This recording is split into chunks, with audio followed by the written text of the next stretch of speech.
ওমরে ফারুক তাই করতেন, লাঠি দিতেন, লাঠি লাঠি দিয়ে সোজা করে দিতেন। এজন্য শয়তান ওনারে ভয় পেত। বিশ্বনবী বলেন ওয়াল্লাযী নাফসি বিয়াদিহি, যে আল্লাহর হাতে আমার আত্মা, ওমর ওই আল্লাহর কসম করে বলি, মা সালাকা আশ-শাইতানু সালিকান ফাজ্জান ইল্লা সালাকা ফাজ্জান গায়রা ফাজ্জিক। তোমার যদি ইবলিস কোন রাস্তা দিয়ে আসতে দেখে, ইবলিসের বাপের কিনা, ইবলিস ওই রাস্তা থুইয়া আরেক রাস্তা দিয়ে হাঁটে। ওমর, তোমার যদি শয়তান দেখে তুমি এই দিক দিয়ে আসো, শয়তান জীবনে এই রাস্তা দিয়ে চলবে না, আরেক রাস্তা দিয়ে শয়তান দেয় দৌড়। ও মিয়া, যেই লোকরে শয়তান ডরায় ওই লোকের ঈমানটা কেমন ছিল জোরে বলেন আল্লাহু আকবার। মুনাফিকের বাচ্চারা ভয় পেত ওমরে ফারুককে, জমের ভয়। এমনকি বিশ্বনবীর বিবিরাও ভয় পেত। বিশ্বনবীর বিবিরা মাঝে মাঝে নবীরে ধরতো, ও নবী আমার এইটা লাগবে ওইটা লাগবে। বিশ্বনবী বললেন লাগবে লাগবে, বললে তালাক দিয়ে দিব, যাও তালাক দিয়ে দেব। ধনী সাহাবীর কাছে যে বিয়ে বসো, আমি নবীর কাছে থাকলে এভাবেই থাকতে হবে। কিন্তু বিবিরাও ছাড়ার পাত্র না। সব বিবিরা একবার বিশ্বনবীরে ধরলেন, ধরে বলে, ও নবী, আয়েশার বাড়িতে যেদিন থাকেন ওই দিন সাহাবীরা বেশি বেশি হাদিয়া পাঠায় কেন? আমাদের ঘরে যেই দিন থাকেন হাদিয়া পাঠায় না কেন? আচ্ছা, ইমাম সাহেবের বাড়িতে কে হাদিয়া পাঠাবে, কি গিফট দিবে তার, এটা কি উনার বিষয়? যিনি দিবে এটা উনার বিষয়, ঠিক কি না? বিবিরা বললেন, আমাদের ঘরেও যেন হাদিয়া পাঠায়, আপনি মসজিদে এলান দিয়ে দিন। বিশ্বনবী কয়, আমি পারুম না। বিবিরা কয়, পারতেই হবে।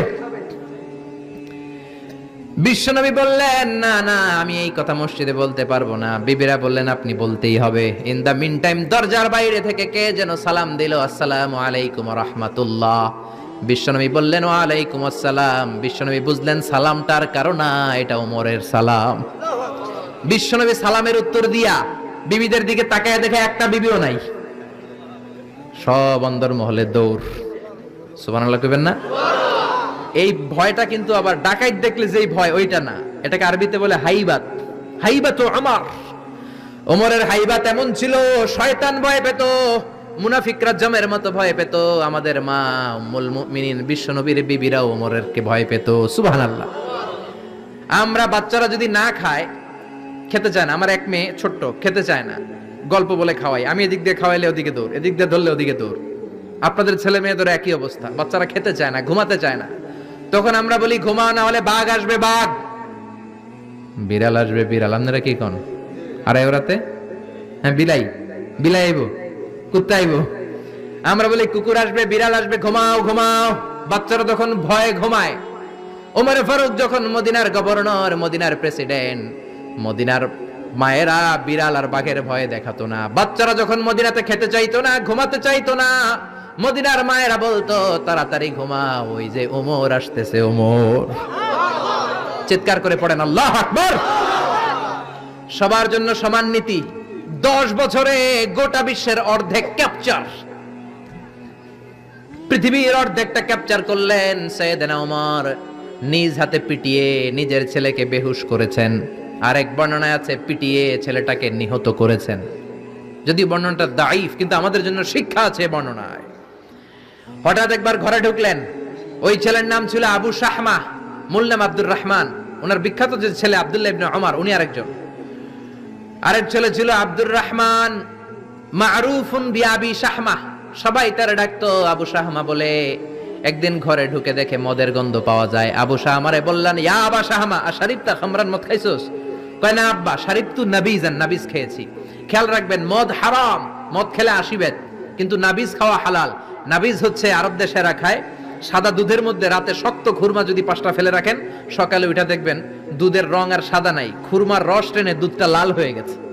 এটা খেলে স্বাস্থ্যের জন্য আরব দেশে খুব ভালো, কিন্তু এটা রাতে ভিজাইলে সকালেই খাইতে হবে। এটা যদি 3 দিন রেখে দেন, 4 দিন রেখে দেন, এটা তারির মতো মদ হয়ে যাবে, মাতলামি হবে, খাওয়া যাবে না। ওমরের ছেলে ওই মজাটা নেয়ার জন্য 4 দিন ভিজায় রাখছে, তারপরে এই নাবিজ নামক মদ খেয়েছে।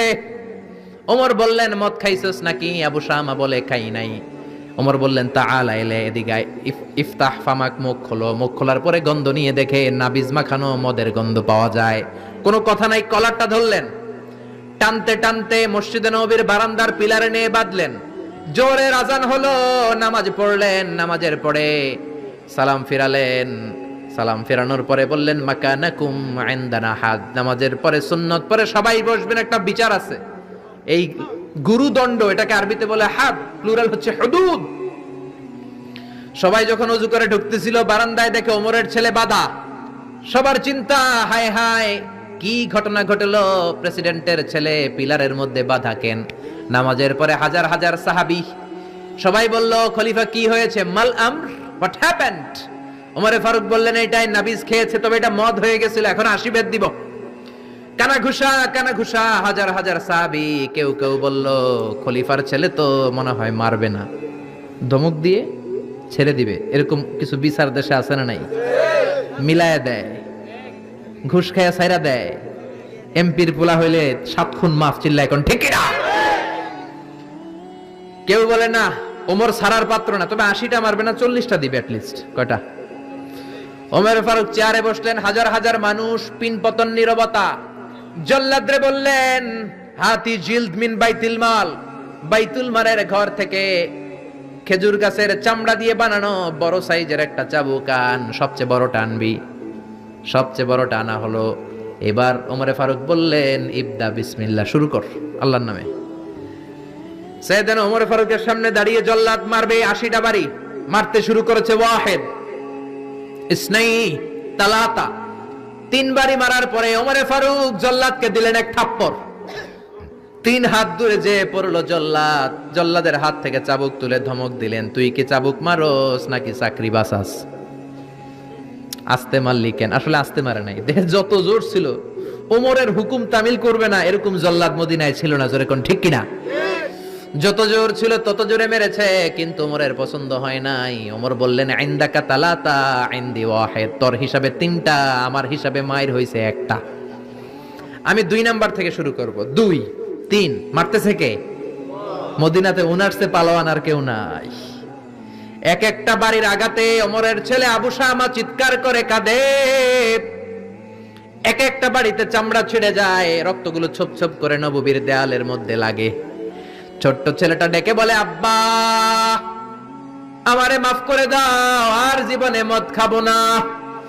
সাইয়েদনা ওমরের পাষাণ হৃদয় নরম হয় না, কারণ আসাদ্দুহুম ফি আমরিল্লাহি ওমর, আল্লাহর দিনের ব্যাপারে সবচেয়ে কড়া, কোনো ছাড় নাই। এক একটা চাবুক মারে, লোকজন কেঁপে কেঁপে ওঠে।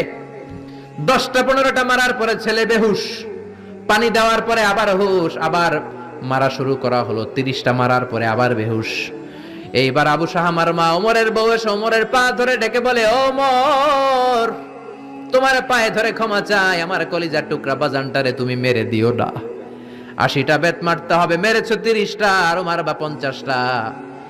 যা ওমর, প্রতিটা বেতের বাড়ির বিনিময়ে আমি আবু শাহামার মা একটা করে ওট আল্লাহর রাস্তায় সদকা করে দেব। ওমর বলে, না আবু শাহামার মা, এটা আল্লাহর আইন, গোটা দুনিয়াটা দিলেও একটা চাবুকের বাড়ি থেকে ওরা কেউ বাঁচাতে পারবে না। মারতে লাগলেন, আবার পানি দিয়ে আবার হুশ। ওমরের বাড়ি যে খেয়েছে সে বুঝেছে। 50টা বাড়ি মারার পরে আবু শাহামা দুনিয়া থেকে শেষ। রাগে ওমর গড়গড় করছেন, বললেন, এই বেয়াদবটারে গোসল করা, জানাজা দে, কবর দে। কবর দেওয়ার পরে কবরের উপরে মারা শুরু করছে। 51, 52, 53, 80টা চাবুক মারার পরে আল্লাহরে ডেকে বলে, আল্লাহ আমার ছেলে হওয়ার কারণে কোনো পার্সিয়ালিটি করি নাই, বিচারে 2 নাম্বারই করি নাই। 80টা গুনে গুনে বেত মেরেছি, দেহে যত শক্তি ছিল ততগুলো মেরেছি। কিয়ামতের ময়দানে জালিম ওমর বলে, তুমি কিন্তু আমারে ডাকতে পারবা না আল্লাহ, জালিমদের কাতারে আমারে উঠাতে পারবা না, আমারে জালিম বলতে পারবা না। ওইরকম ওমরের দরকার আছে না নাই? ওই ওমরের লাঠির বাড়ি যদি থাকতো, দেশটারে মদিনা বানায় দিত কে? চোরদের হাত যদি কাটা যেত, দেশটারে সুন্দর করতো কে? একটা জিনাখোরের ফাঁসি যদি বাইতুল মুকাররমের স্কয়ারের মধ্যে দিয়ে দেয়া হতো, এরপরে আর জিনা হতো? একটার ফাঁসি হয়ে গেলে আর তনুর মতো কোন নারীকে ধর্ষিতা হওয়া লাগতো না, খাদিজার মতো কোন মেয়েকে কেউ কোবানোর সাহস পেত না। জোরে বলেন ঠিক কিনা? একটা চোরের হাত জুমার নামাজের পরে বাইতুল মুকাররমের স্কয়ারের সামনে যদি কেটে দেয়া হয়, আর কোন চোর পাওয়া যাবে নাকি? জোরে বলেন।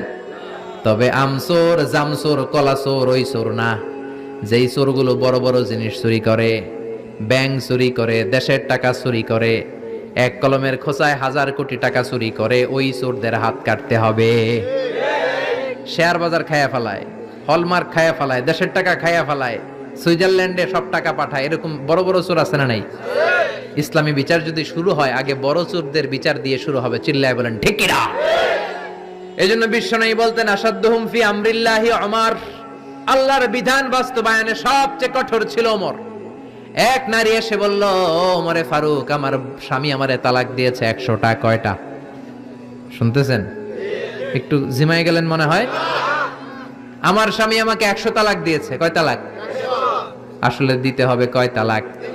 তাও একটা একটা করে, ঠিক কিনা? ওমরে ফারুক ডেকে আনলেন, স্বামীরাও আনলেন, বউরে আনলেন। ও স্বামী, কয় তালাক দিছো? কয় 100টা দিছি।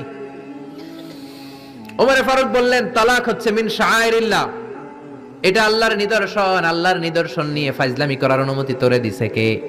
3 তালাকে তোর বউ তালাক, বাকি 97 তালাক তোর পিঠের উপরে পড়বে।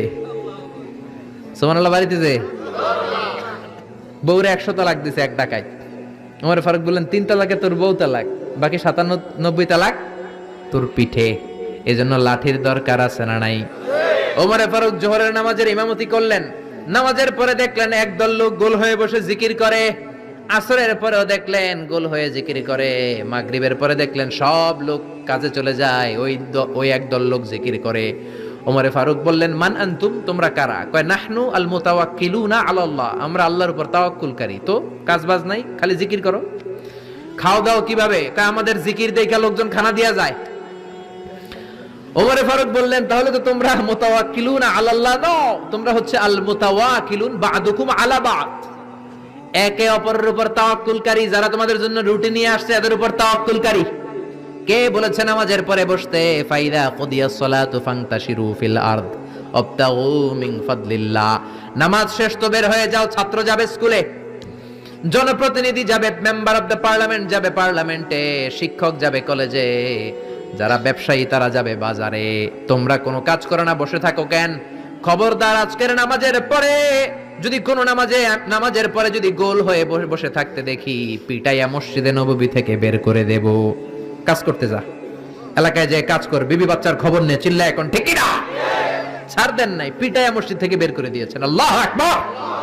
এজন্য বিশ্বনবী বলেছেন, আরহাম উম্মতি বি উম্মতি আবু বকর। সাহাবীদের মধ্যে সবচেয়ে কোমল হৃদয়ের অধিকারী কে ছিল? আর সবচেয়ে কঠোর কে ছিল? 3 নম্বরে বিশ্বনবী বললেন, ওয়াসদাকুহুম হায়ান উসমান, সবচেয়ে লজ্জাশীল সাহাবী উসমান। নারীরাও এত লজ্জাশীল ছিল না, সাইয়েদনা ওসমান যতটা লজ্জাশীল ছিল। এখন আমাদের সমাজে লজ্জা শরমের বালাই নাই। কি করে আমরা বেশরম হব, বেলাল্লাপনা, অশ্লীলতা কি করে ছড়াবো, এগুলোর ট্রেনিং সেন্টার আমাদের ঘর। জি বাংলায় আমাদেরকে ট্রেনিং দেয়া হয়, শাড়িটা কেমনে পরলে শরীর বেশি দেখা যায়, পেট খালি, পিঠ খালি, কপালের উপরে এক নক্তা আছে না নাই? জোরে কোন? কপাল পোড়া। প্রতিদিন আমরা ট্রেনিং প্রাপ্ত, প্রতিদিন জি বাংলা স্টার জলসায় শাশুড়ি আর বউয়ের মধ্যে কেমনে গিরিঙ্গি লাগানো যায়। আচ্ছা নাই? বিশ্বনবী বললেন, ইদা লাম তাস্তাহি ফাসনা মা শিতা, যদি শরম না থাকে তোর যা মন চায় তাই করতে পারবি। এই জন্য আল হায়াউ শু'বাতুম মিনাল ঈমান, লজ্জা হলো ঈমানের অঙ্গ। যার লজ্জা নাই তার ঈমান নাই। এজন্য লজ্জা শরমের দরকার আছে না নাই? বিশ্বনবী ছোট্টবেলা থেকেই লজ্জাশীল ছিলেন। বিশ্বনবীর দুধমা হালিমা, তিনি বলেন, 2 বছর মুহাম্মদ আমার দুধ খেলো, 5 বছর ছেলেটারে আমি পাললাম, 5 বছর লালন পালন করেছি। 5 বছরের মধ্যে শিশু মুহাম্মদকে আমি কোনোদিন কাঁদতে দেখি নাই। ব্যথা পেলেও মুহাম্মদ কাঁদে না, ক্ষুধা লাগলেও মুহাম্মদ কাঁদে না। শুধু লজ্জাস্থানের জায়গা থেকে কাপড়টা একটু সরে গেলে শিশু মুহাম্মদ কেঁদে দেয়। ছোট্ট বাচ্চা ব্যথা পায়, কাঁদে না। বিশ্বনবী কাঁদতেন না, ক্ষুধা লাগলে কাঁদতো না, লজ্জাস্থান থেকে কাপড় সরলেই কাঁদতো। বিশ্বনবীর বয়স 7 কিংবা 8। মক্কাতে কাবা নির্মাণ হবে। মক্কার সবাই কয়, আমরা সবাই এই কাজে অংশগ্রহণ করব। কাবা ঘর বানাইলে ওটাতে সব আছে না নাই? তো কিভাবে অংশগ্রহণ? পাথর কেটে কেটে পাথর দিয়ে কাবা বানাবে। সবাই পাথর টানে, বিশ্বনবীও টানে। বিশ্বনবীর বয়স 7 কিংবা 8, ওনার বয়সের ছেলেরা সবাই পরনের লুঙ্গি খুলে কাঁধের মধ্যে রেখেছে, আর কাঁধের উপরে একটা করে পাথর টানে যাতে ব্যথা না পায়। ছোট্ট বাচ্চারা লুঙ্গি খুলে ফেলে না? গ্রীষ্মকালে দেখবেন পুকুর একটা পাইলে লুঙ্গি ধুইয়া সবটি সাঁতার, আছে না নাই? পিড়াইয়া উঠানো যায় না, সবগুলো ডুবায়, চোখগুলো লাল করে ভূতের মতো হয়ে ওঠে। এলাকায় পুকুর টুকুর নাই বোধহয়, আছে আছে আছে। বিশ্বনবী লুঙ্গি খোলে না, সবগুলো সমবয়সের বাচ্চা লুঙ্গি খুলে ভাঁজ করে এখানে রেখে একটা পাথর টানে। আমার নবী দুইটা করে টানে।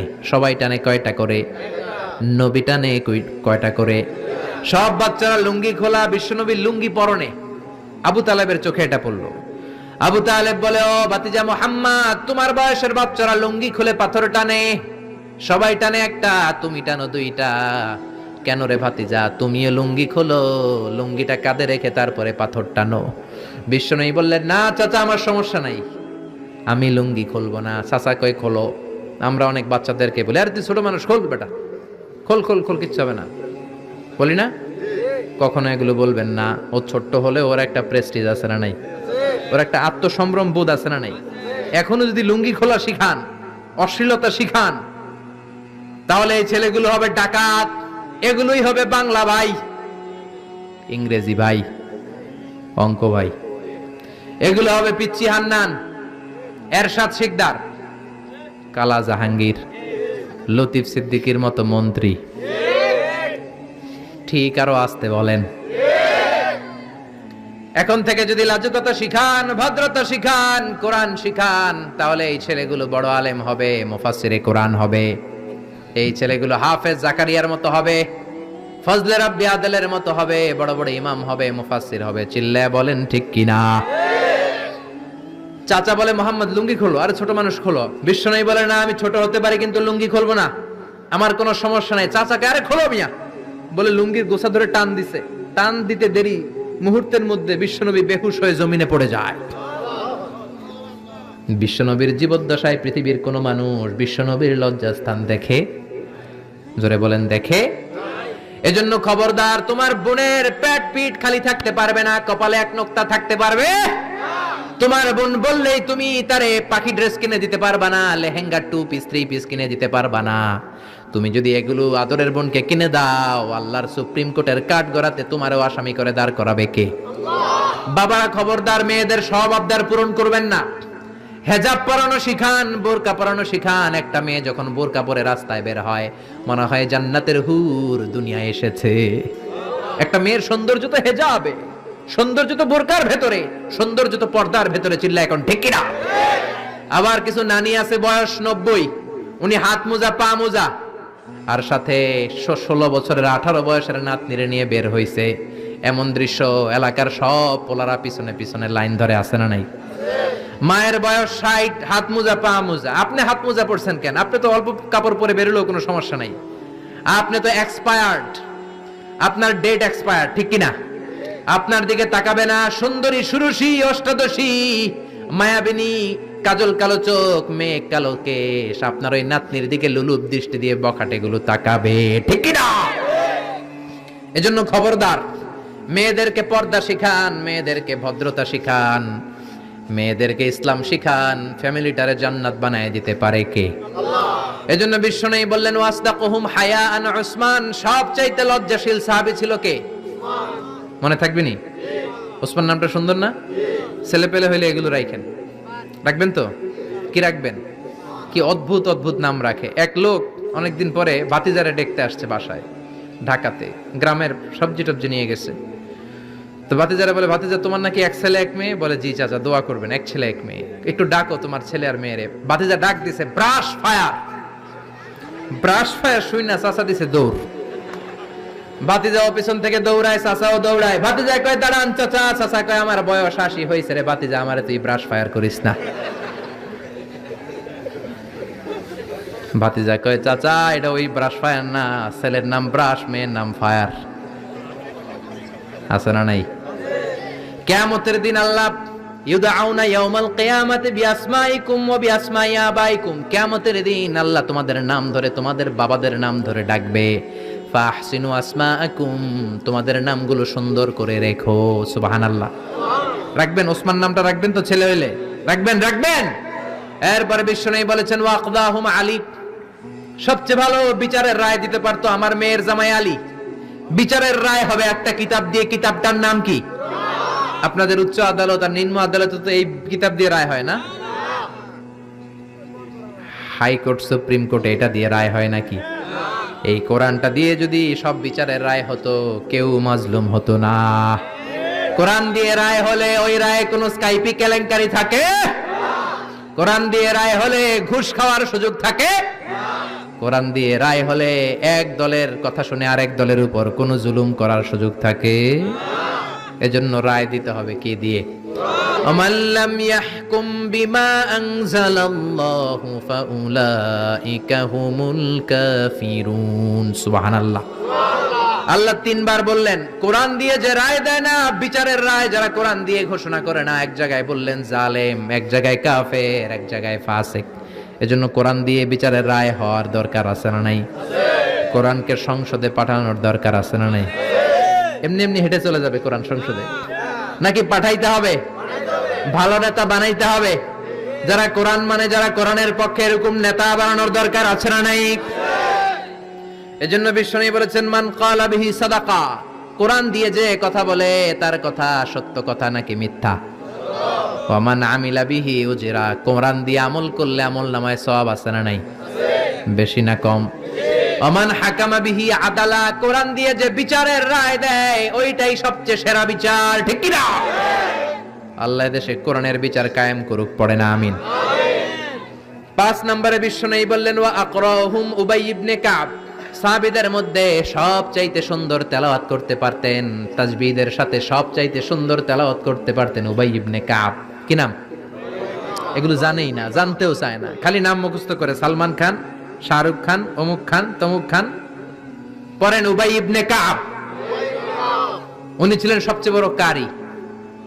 বিশ্বনবী কিন্তু তারাবির সালাত এইভাবে পড়তেন না, কিয়ামুল লাইল করতেন। রাতের সালাত সব সময় 8 রাকাতের বেশি বিশ্বনবীর ছিল না। ওমরে ফারুকের সময় উনি এই উবাই ইবনে কাবের নেতৃত্বে মসজিদে নববীতে 20 রাকাত তারাবি চালু করে দিলেন। সুবহানাল্লাহ বাড়িতেছে? কার নেতৃত্বে? উবাই ইবনে কাবের নেতৃত্বে। আর বললেন নি'মাল বিদআতু হাযিহ, কত সুন্দর একটা বেদাত চালু করে দিলাম। উনাদের বেদাত চালু করার অথরিটি ছিল, কারণ তারাই ছিলেন দ্বীনের ধারক এবং বাহক। চিল্লায় এখন ঠিক কি না? আল্লাহুম্মা জাআলনি শাকুরা ওয়া জাআলনি সাবুরা ওয়া জাআলনি ফি আইনি সাগীরা ওয়া ফি আয়ুনিন নাসি কাবীরা। ও আল্লাহ, আপনি আমারে শুকরগুজার বানান, ধৈর্য ধারণকারী বানান, আমার চোখে আপনি আমারে ছোট বানান, মানুষের চোখে আপনি আমারে বড় বানান। সুবহানাল্লাহ বাড়িতে যে বলেন সুবহানাল্লাহ। সুবহানাল্লাহ আওয়াজ করে বলতে কি কষ্ট হচ্ছে? পড়েন সুবহানাল্লাহ। নিজেকে ছোট করতেন। কেমন নবী তিনি, কেমন রাসূল, শুধু রাসূল নন, রাসূলদেরও রাসূল। আল্লাহু আকবার। মা কানা মুহাম্মাদুন আবা আহাদিম মির রিজালিকুম ওয়ালাকির রাসূলুল্লাহি ওয়া খাতামান নাবিয়্যিন। তিনি শুধু রাসূল নন, খাতামুন নাবিয়্যিন। নবী আসার যে চেইন, যে সিলসিলা, এটাকে আল্লাহ বিশ্ব নবীর মাধ্যমে সিলগালা করে দিয়েছেন। আর কোন নবী নাই, জোরে কোন সুবহানাল্লাহ।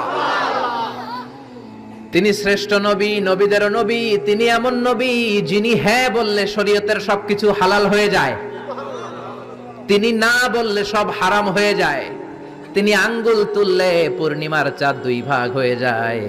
তিনি জমিন থেকে পা তুললে আল্লাহর আরশে মেরাজে চলে যায়। বিশ্বনবী যদি কয় হ্যাঁ করো করো, করতে পারবা, এটা হালাল। কারণ কোনটা হালাল কোনটা হারাম এটা আমাদেরকে বিশ্বনবী শিখিয়েছে, ঠিক কি না? বিশ্ব নবী যদি বলে না না না এটা করা যাবে না, তাইলে হারাম। হ্যাঁ বললে হালাল, না বললে হারাম, ঠিক কি না? আঙ্গুল তুললে চাঁদ 2 ভাগ হয়, পা যদি জমিন থেকে উপরে উঠায় আল্লাহর আরশে মেরাজে নিয়ে যায় কে? এজন্যই নবীরে ভালোবাসতে হবে জীবনের চাইতেও বেশি। এই নবীকে ভালোবাসতে হবে বিবির চাইতেও বেশি। এই নবীরে ভালোবাসতে হবে দলের চাইতেও বেশি। এই নবীরে ভালোবাসতে হবে নেত্রীর চাইতেও বেশি, ঠিক কি না? নেতার চেয়েও বেশি, নেত্রীর চেয়েও বেশি, নিজের জানের চেয়েও যদি বিশ্ব নবীরে বেশি ভালোবাসা না যায়, মুমিন হওয়া যাবে না। এ নবীরে বাদ দিলে কোরআন বোঝা যায় না, যায়? কারণ কোরআন এই নবীর উপরই তো আল্লাহ নাজিল করছে, ঠিক কি না? এ নবীকে বাদ দিলে হাদিস বোঝা যায় না, কারণ হাদিস তো এই নবীরই কথা। এ নবীরে বাদ দিলে সালাত বোঝা যায় না, কারণ সালাত আমরা শিখেছি নবীর কাছ থেকে। নবী বলেছেন সল্লু কামা রাআইতুমুনি উসাল্লি, আমি নবীরে যেমনি নামাজ পড়তে দেখো তোমরাও তেমনি নামাজ পড়ো। এ নবীকে বাদ দিলে সিয়াম বোঝা যায় না, কারণ সিয়াম এই নবীর কাছ থেকে শিখেছি। নবীকে জিজ্ঞেস করা হলো, নবী সোমবারে কেন আপনি রোজা রাখেন? প্রতি সোমবারে তো কিছু খাইতে দেখি না। বিশ্বনবী বললেন, ফিহি উলিদতু, সোমবারে আমি জন্মগ্রহণ করেছি, তাই রোজার মাধ্যমে আমি আমার বার্থডে পালন করি। আর আমগো বার্থডেতে কেক আছে না নাই? হ্যাপি বার্থডে টু ইউ আছে না নাই? দুম্মা চলে দুম আছে না নাই? বিশ্বনবীর জন্মদিন পালন করে একটা দল বিরিয়ানি খাওয়ার মাধ্যমে আছে না নাই? বিশ্বনবীর জন্মদিন সাহাবারা পালন করতেন না, বিশ্বনবী নিজেও পালন করতেন না। শুধু যখন জিজ্ঞেস করা হলো কেন রোজা রাখেন, বিশ্বনবী বলেন, যেহেতু জন্মেছি, এই জন্মটা আল্লাহ আমার না দিলেও পারতেন, জন্মের শুকরিয়া স্বরূপ আমি রোজা রাখি। সুবহানাল্লাহ। এজন্য 12 রবিউল আউয়ালে যদি কিছু পালন করতে চান খালি রোজা রাখবেন। কিন্তু ওই দিন মিষ্টি আর হালুয়া আছে না নাই? জশ্নে জুলুসে আছে না নাই? আহা, শুধু মিষ্টি আর জিলাপি, কিন্তু বিশ্বনবী রাখতেন রোজা। আপনি রোজা রাখেন, আপনি না খেয়ে থাকেন, তাহলে বিশ্বনবীর ভালোবাসার প্রমাণ পাওয়া যাবে, ঠিক কি না? চট্টগ্রাম থেকে আমি আসতেছি, এই যে 12 রবিউল আউয়াল জশ্নে জুলুসে ঈদে মিলাদুন নবী, পুরো চট্টগ্রাম শহর প্যাকআপ, গাড়ি চলে না। এদের যোহর নামাজ কই? এদের আসরের নামাজ কই? এদের ইবাদত কই? কিচ্ছু নাই, শুধু আছে মিছিল আর জিলাপি। আছে না নাই? আছে না নাই? আছে না নাই? এজন্য এই নবী এমন নবী যে নবীরে বাদ দিলে সিয়াম বোঝা যায় না, এই নবীরে বাদ দিলে হজ বোঝা যায় না।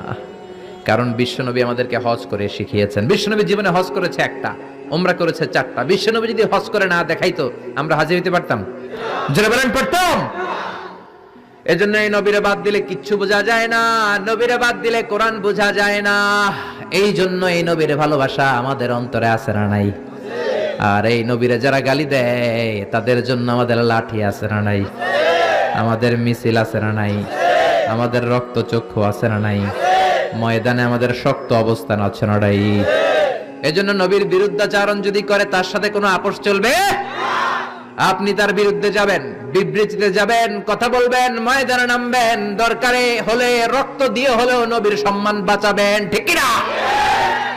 বিশ্বনবীর গালি দেয়, বিশ্বনবীর বিরুদ্ধে পেজ বানায়, ব্লগে লেখে, বিশ্বনবীর পারিবারিক জীবন নিয়ে কথা বলে, এগুলো পিতৃ পরিচয়হীন জারদ সন্তান, এগুলো জাহান্নামের নরকীট, এগুলো মানুষ নামের পশু। চিল্লায় বলেন, ঠিক কি না? কয়েকটা জায়গায় আমরা বলো দুর্বল। কোরআনরে গালি দিলে আমাদের সহ্য হয় না, নবীরে গালি দিলে সহ্য হয় না। নবীরে গালি দিলে আমাদের কলিজায় আগুন লাগে কি লাগে না? লাগে কি লাগে না? কার কার লাগে? দুহা উঁচু করে আল্লাহর দেখাও।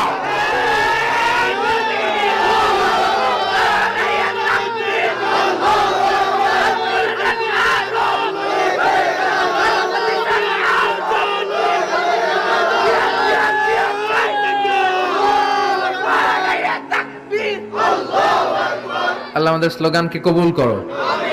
নবীর জন্য যে ভালোবাসা, এই ভালোবাসার কারণে নবীর শাফায়াত আমাদের নসিব করে, পড়ে না আমিন?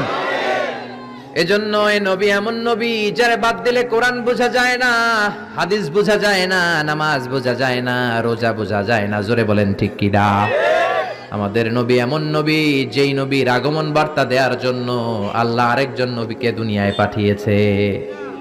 ঈসা আলাইহিস সালামকে আল্লাহ শুধু পাঠাইছে যে তুমি দুনিয়াতে যায় বলো সর্বশ্রেষ্ঠ একজন নবী আসতেছে। জোরে করে আল্লাহু আকবার। বিশ্ব নবীর আগমনের জন্য একজন নবী পাঠান আল্লাহ, এমন নবী যেই নবীর সুসংবাদ দিতে আরেকজন নবী দুনিয়ায় আসে। আল্লাহু আকবার। আমার নবী এমন নবী যিনি তার জীবনে কোন জিনিস বাস্তবায়িত না করে সাহাবীদেরকে ওই কাজ কোনোদিন করতে বলেন নাই। আগে নিজের জীবনে করেছেন, তারপরে অন্যদের বলেছেন। সুবহানাল্লাহ। এক সাহাবী বলল, নবী আমার ছেলে মিষ্টি খায়, বেশি মিষ্টি খায়, এত মিষ্টি কিনে দেওয়ার টাকা আমার নাই, আপনি ছেলেরে নসিহত করেন। বিশ্বনবী বললেন, বাবু তুমি কি বেশি মিষ্টি খাও? ছেলেটি বলল, জি নবী খাই। বিশ্বনবী বললেন, যাও আগামী সপ্তাহে তোমার বাবাকে নিয়ে আবার আমার কাছে এসো। বিশ্বনবী পরের সপ্তাহে ছেলেরে বললেন, ও ছেলে মিষ্টি বেশি খেও না, এত বেশি মিষ্টি খাওয়ার টাকা দেওয়ার টাকা তোমার বাবার নাই, কম কম খাবা, তাহলে তোমার বাবার উপর ihsan হবে। ছেলের বাবা বলল, নবী এই কথা তো গত সপ্তাহে বলতে পারতেন। বিশ্বনবী বললেন, কেমন করে বলি, কারণ আমি নবী তো মিষ্টি পছন্দ করি। এক সপ্তাহের ব্যবধানে নিজের অভ্যাসটাকে পাল্টালাম, মিষ্টি কম কম খাওয়া শুরু করলাম। আগে নিজে আমল করলাম, তারপরে তোমার ছেলেরে বললাম। সুবহানাল্লাহ। বাড়িতে যে কি রহমতের নবী, কি বরকতের নবী, নিজে কিছু আমল না করে অন্যরে বলতেনই না। সুবহানাল্লাহ। বিশ্বনবী মসজিদে নববীতে প্রবেশ করলেন। এক সাহাবী বলে আদম হলো সফিউল্লাহ, আরেক সাহাবী বলে আমার কাছে অবাক লাগে মুসা হলো কালিমুল্লাহ, মুসার সাথে আল্লাহ সরাসরি কথা বলতেন। আরেক সাহাবী বললেন ইব্রাহিম হলো খলিলুল্লাহ। বিশ্বনবী সবগুলো শুনলেন। বিশ্বনবী এবার মসজিদে নববীতে ঢুকে বললেন তোমাদের কথা আমি শুনেছি, তোমরা ঠিকই বলেছো। আদম নবী সফিউল্লাহ, মুসা হলো কালিমুল্লাহ, ইব্রাহিম হলো খলিলুল্লাহ, আর জানো নাকি আমি হলাম হাবিবুল্লাহ। খলিল মানে আল্লাহর বন্ধু, হাবিব মানেও বন্ধু, কিন্তু খলিল হচ্ছে এমন বন্ধু যে বন্ধু আল্লাহরে খুশি করার জন্য কাজ করে, আর হাবিব হলো এমন বন্ধু যারা খুশি করার জন্য আল্লাহ নিজেই কাজ করে। রব্বুল আলামিন কাবা পরিবর্তন, কিবলা পরিবর্তন করে দিলেন মক্কা থেকে ফিলিস্তিনের দিকে। কিন্তু বিশ্বনবীর অন্তরে বড় জ্বালা, আমার বংশের গোড়া যেখানে ইসমাইল নবী ইব্রাহিম নবী ছিলেন, ওই কাবার দিকে মক্কার দিকে যদি আমার কিবলা ঘুরিয়ে দেয়া হয় কতই না ভালো হতো। বিশ্বনবী মক্কার দিকে হয়ে নামাজ পড়তে পারেন না, কারণ আল্লাহ কিবলা চেঞ্জ করে বাইতুল মাকদাসে নিয়েছেন। বিশ্বনবী শুধু উপরের দিকে তাকায়, আল্লাহ বললেন কাদ নারা তাকাল্লুবা ওয়াজহিকা ফিস সামাই ফালানুওয়াল্লিয়ান্নাকা কিবলাতান তারদাহা ফাওয়াল্লি ওয়াজহাকা শাতরাল মাসজিদিল হারাম। আল্লাহু আকবার। ও নবী, আমি আপনার অন্তরের কষ্ট বুঝি, আমি আপনার বুকের জ্বালা বুঝি। কেন আপনি উপরের দিকে তাকান আমি বুঝি। ফিলিস্তিনের দিকে হয়ে নামাজ পড়তে আপনার ভালো লাগে না, আপনার মনে চায় আপনার বংশের গোড়া, আপনার জন্মভূমি মক্কার দিকে হয়ে নামাজ পড়তে। যান গো নবী, আর ফিলিস্তিনের দিকে হয়ে নামাজ পড়ার দরকার নাই। আপনারে খুশি করার জন্য আমি কিবলা পরিবর্তন করলাম, এখন থেকে মক্কার দিকে হয়ে আপনি নামাজ পড়তে থাকেন গো নবী। আপনারে খুশি করাই আমার কাজ। ফিলিস্তিনে কিবলা দিছে, আপনি খুশি হন নাই, যান চেঞ্জ করে আবার মক্কায় দিয়ে দিলাম। আল্লাহু আকবার। এজন্য আল্লাহ বললেন মুহাম্মাদুর রাসূলুল্লাহি ওয়াল্লাযীনা মাআহু আশিদ্দাউ আলাল কুফফারি রুহামাউ বাইনাহুম। মুহাম্মদ হলো আল্লাহর রাসূল। কার কথা? বিশ্বনবী বলেন আমি এমন রাসূল, আমার সব কাজেই বরকত আছে না নাই? বিশ্বনবী সাহাবীদের সাথে বিনোদন করতেন, সাহাবীদের সাথে রসিকতা করতেন, কিন্তু সেটা ছিল সুস্থ বিনোদন। কি বিনোদন? বিনোদন ইসলাম আপনাকে দিয়েছে, entertainment. Islam already has been provided for you the entertainments, but it should be halal and legal entertainment. You couldn't take the illegal entertainment. হারাম এন্টারটেইনমেন্ট বিনোদন নিতে পারবেন না, অসুস্থ বিনোদন আপনি দেখতে পারবেন না। সুস্থ বিনোদন গ্রহণের দরকার আছে না নাই? বিশ্বনবী কত সুন্দর রসিকতা করতেন। এক কালো মহিলা সাহাবী বিশ্বনবীর কাছে এসেছে। বিশ্বনবী বললেন লা ইয়াদখুলান্নাল জান্নাতা সাফরা ওয়ালা সাউদা। তুমি তো কালো নারী, কোন কালো নারী তো জান্নাতে যাবে না। মহিলা দিলেন চিৎকার। বিপদের কথা শুনলে মহিলাদের কান্নাকাটি আছে না নাই? আড়াই ওরাতে আছে না নাই? মহিলাদের অন্তর নরম। এজন্য বিশ্বনবী বলেছেন মহিলারা কবরের সামনে যে জিয়ারত করবে না, কারণ কবরের সামনে গেলে বলবে আমারে ফালাইয়া গেল গো, কই গেল রে, আমারে লইয়া যাও রে। কান্নাকাটি আছে না নাই? গড়াগড়ি খায়, নিজের জামা নিজে ছিঁড়ে ফেলে, নিজের গালে নিজে থাপ্পড় মারে, এরকম নারী আছে না নাই? এজন্য মহিলারা ঘর থেকে দোয়া করবে, পুরুষেরা কবরস্থানে ঢুকে কবরের সামনে দাঁড়িয়ে দোয়া করবে। ঠিক কি না? বিশ্বনবী বললেন লা ইয়াদখুলুল জান্নাতা সাফরা ওয়ালা সাউদা। কালো নারী, মেটে রঙের নারী জান্নাতে যাবে না। মহিলা কান্না শুরু করে দিল। মহিলা বলল নবী আপনি বলেছেন আল মারআতু ইযা সাল্লাত খামসাহা, কোন নারী যদি নামাজ পড়ে, ওয়া সামাত শাহরাহা, যদি রোজা রাখে, আতাআত বালাহা, স্বামীর আনুগত্য করে, হাফিজাত ফুরুজাহা, লজ্জাস্থানের হেফাজত করে, কোন নারী যদি এই চারটা কাজ করে তার জন্য 8টা জান্নাতের দরজা খুলে দেয় কে? আল্লাহ। ও নবী আমি তো 4টাই করি, কালো হওয়ার কারণে কি আমি জান্নাতে যাব না? এটা কেমন কথা? বিশ্বনবী বললেন কেদো না, তুমি যখন জান্নাতে যাবা এরকম কালো থাকবা নাকি? তুমি তো পূর্ণিমার চাঁদের মতো হয়ে জান্নাতে ঢুকবা। তুমি যখন জান্নাতে ঢুকবে তোমার ঐশ্বরিয়া রায়ের মতো সুন্দরী করে দিবে কে? তুমি বিশ্ব সুন্দরী হবা। তখন কি তুমি কালো থাকবা? মহিলা আবার খুশি হয়ে গেল, কোন সুবহানাল্লাহ। বিশ্বনবী সাহাবাদেরকে নিয়ে খেজুর খাচ্ছেন। সবাই খেজুর খেয়ে খেজুরের বিচি সামনে রাখে, বিশ্বনবী খেজুর খেয়ে বিচি সামনে রাখে না। পাশে ওনার মেয়ের জামাই আলী, আলীর বিচি সামনে রাখে। খাওয়ার পরে সবার সামনে বিচি সমান, নবীর সামনে কোনো বিচি নাই, আলীর সামনে বিচি বেশি। বিশ্বনবী বললেন মান মিন্না আকসারু মুতানাওয়ালান আর রতাবা, চলো তো গুনি কার সামনে কতটা খেজুরের বিচি। খেজুরকে আরবিতে বলে আর রতাব। খেজুরের যে কত আরবি আছে আপনি কল্পনাই করতে পারবেন না। উট আরব দেশে বেশি, তাই উটের আরবি আছে 400টা। খেজুর হয় বেশি, খেজুরের আরবি আছে 100 খানি। আমরা শুধু উটের আরবি জানি কি জামাল, বাঈর, নাকা, এগুলো 400টা আরবি কাব্যগ্রন্থ পড়লে আপনি 400টা পাবেন মোট উটের আরবি। তেমনি খেজুরকে আমরা জানি তামার। সৌদি আরব মিশরে তামার বললে চিনবেই না, বলতে হবে বালাহ। আতি কিলো বালাহ, 1 কেজি বালাহ দেন। বালাহ মানে খেজুর, তামার মানে খেজুর, রতাব মানে খেজুর। কোরআনে আছে রতাবান জানিয়া।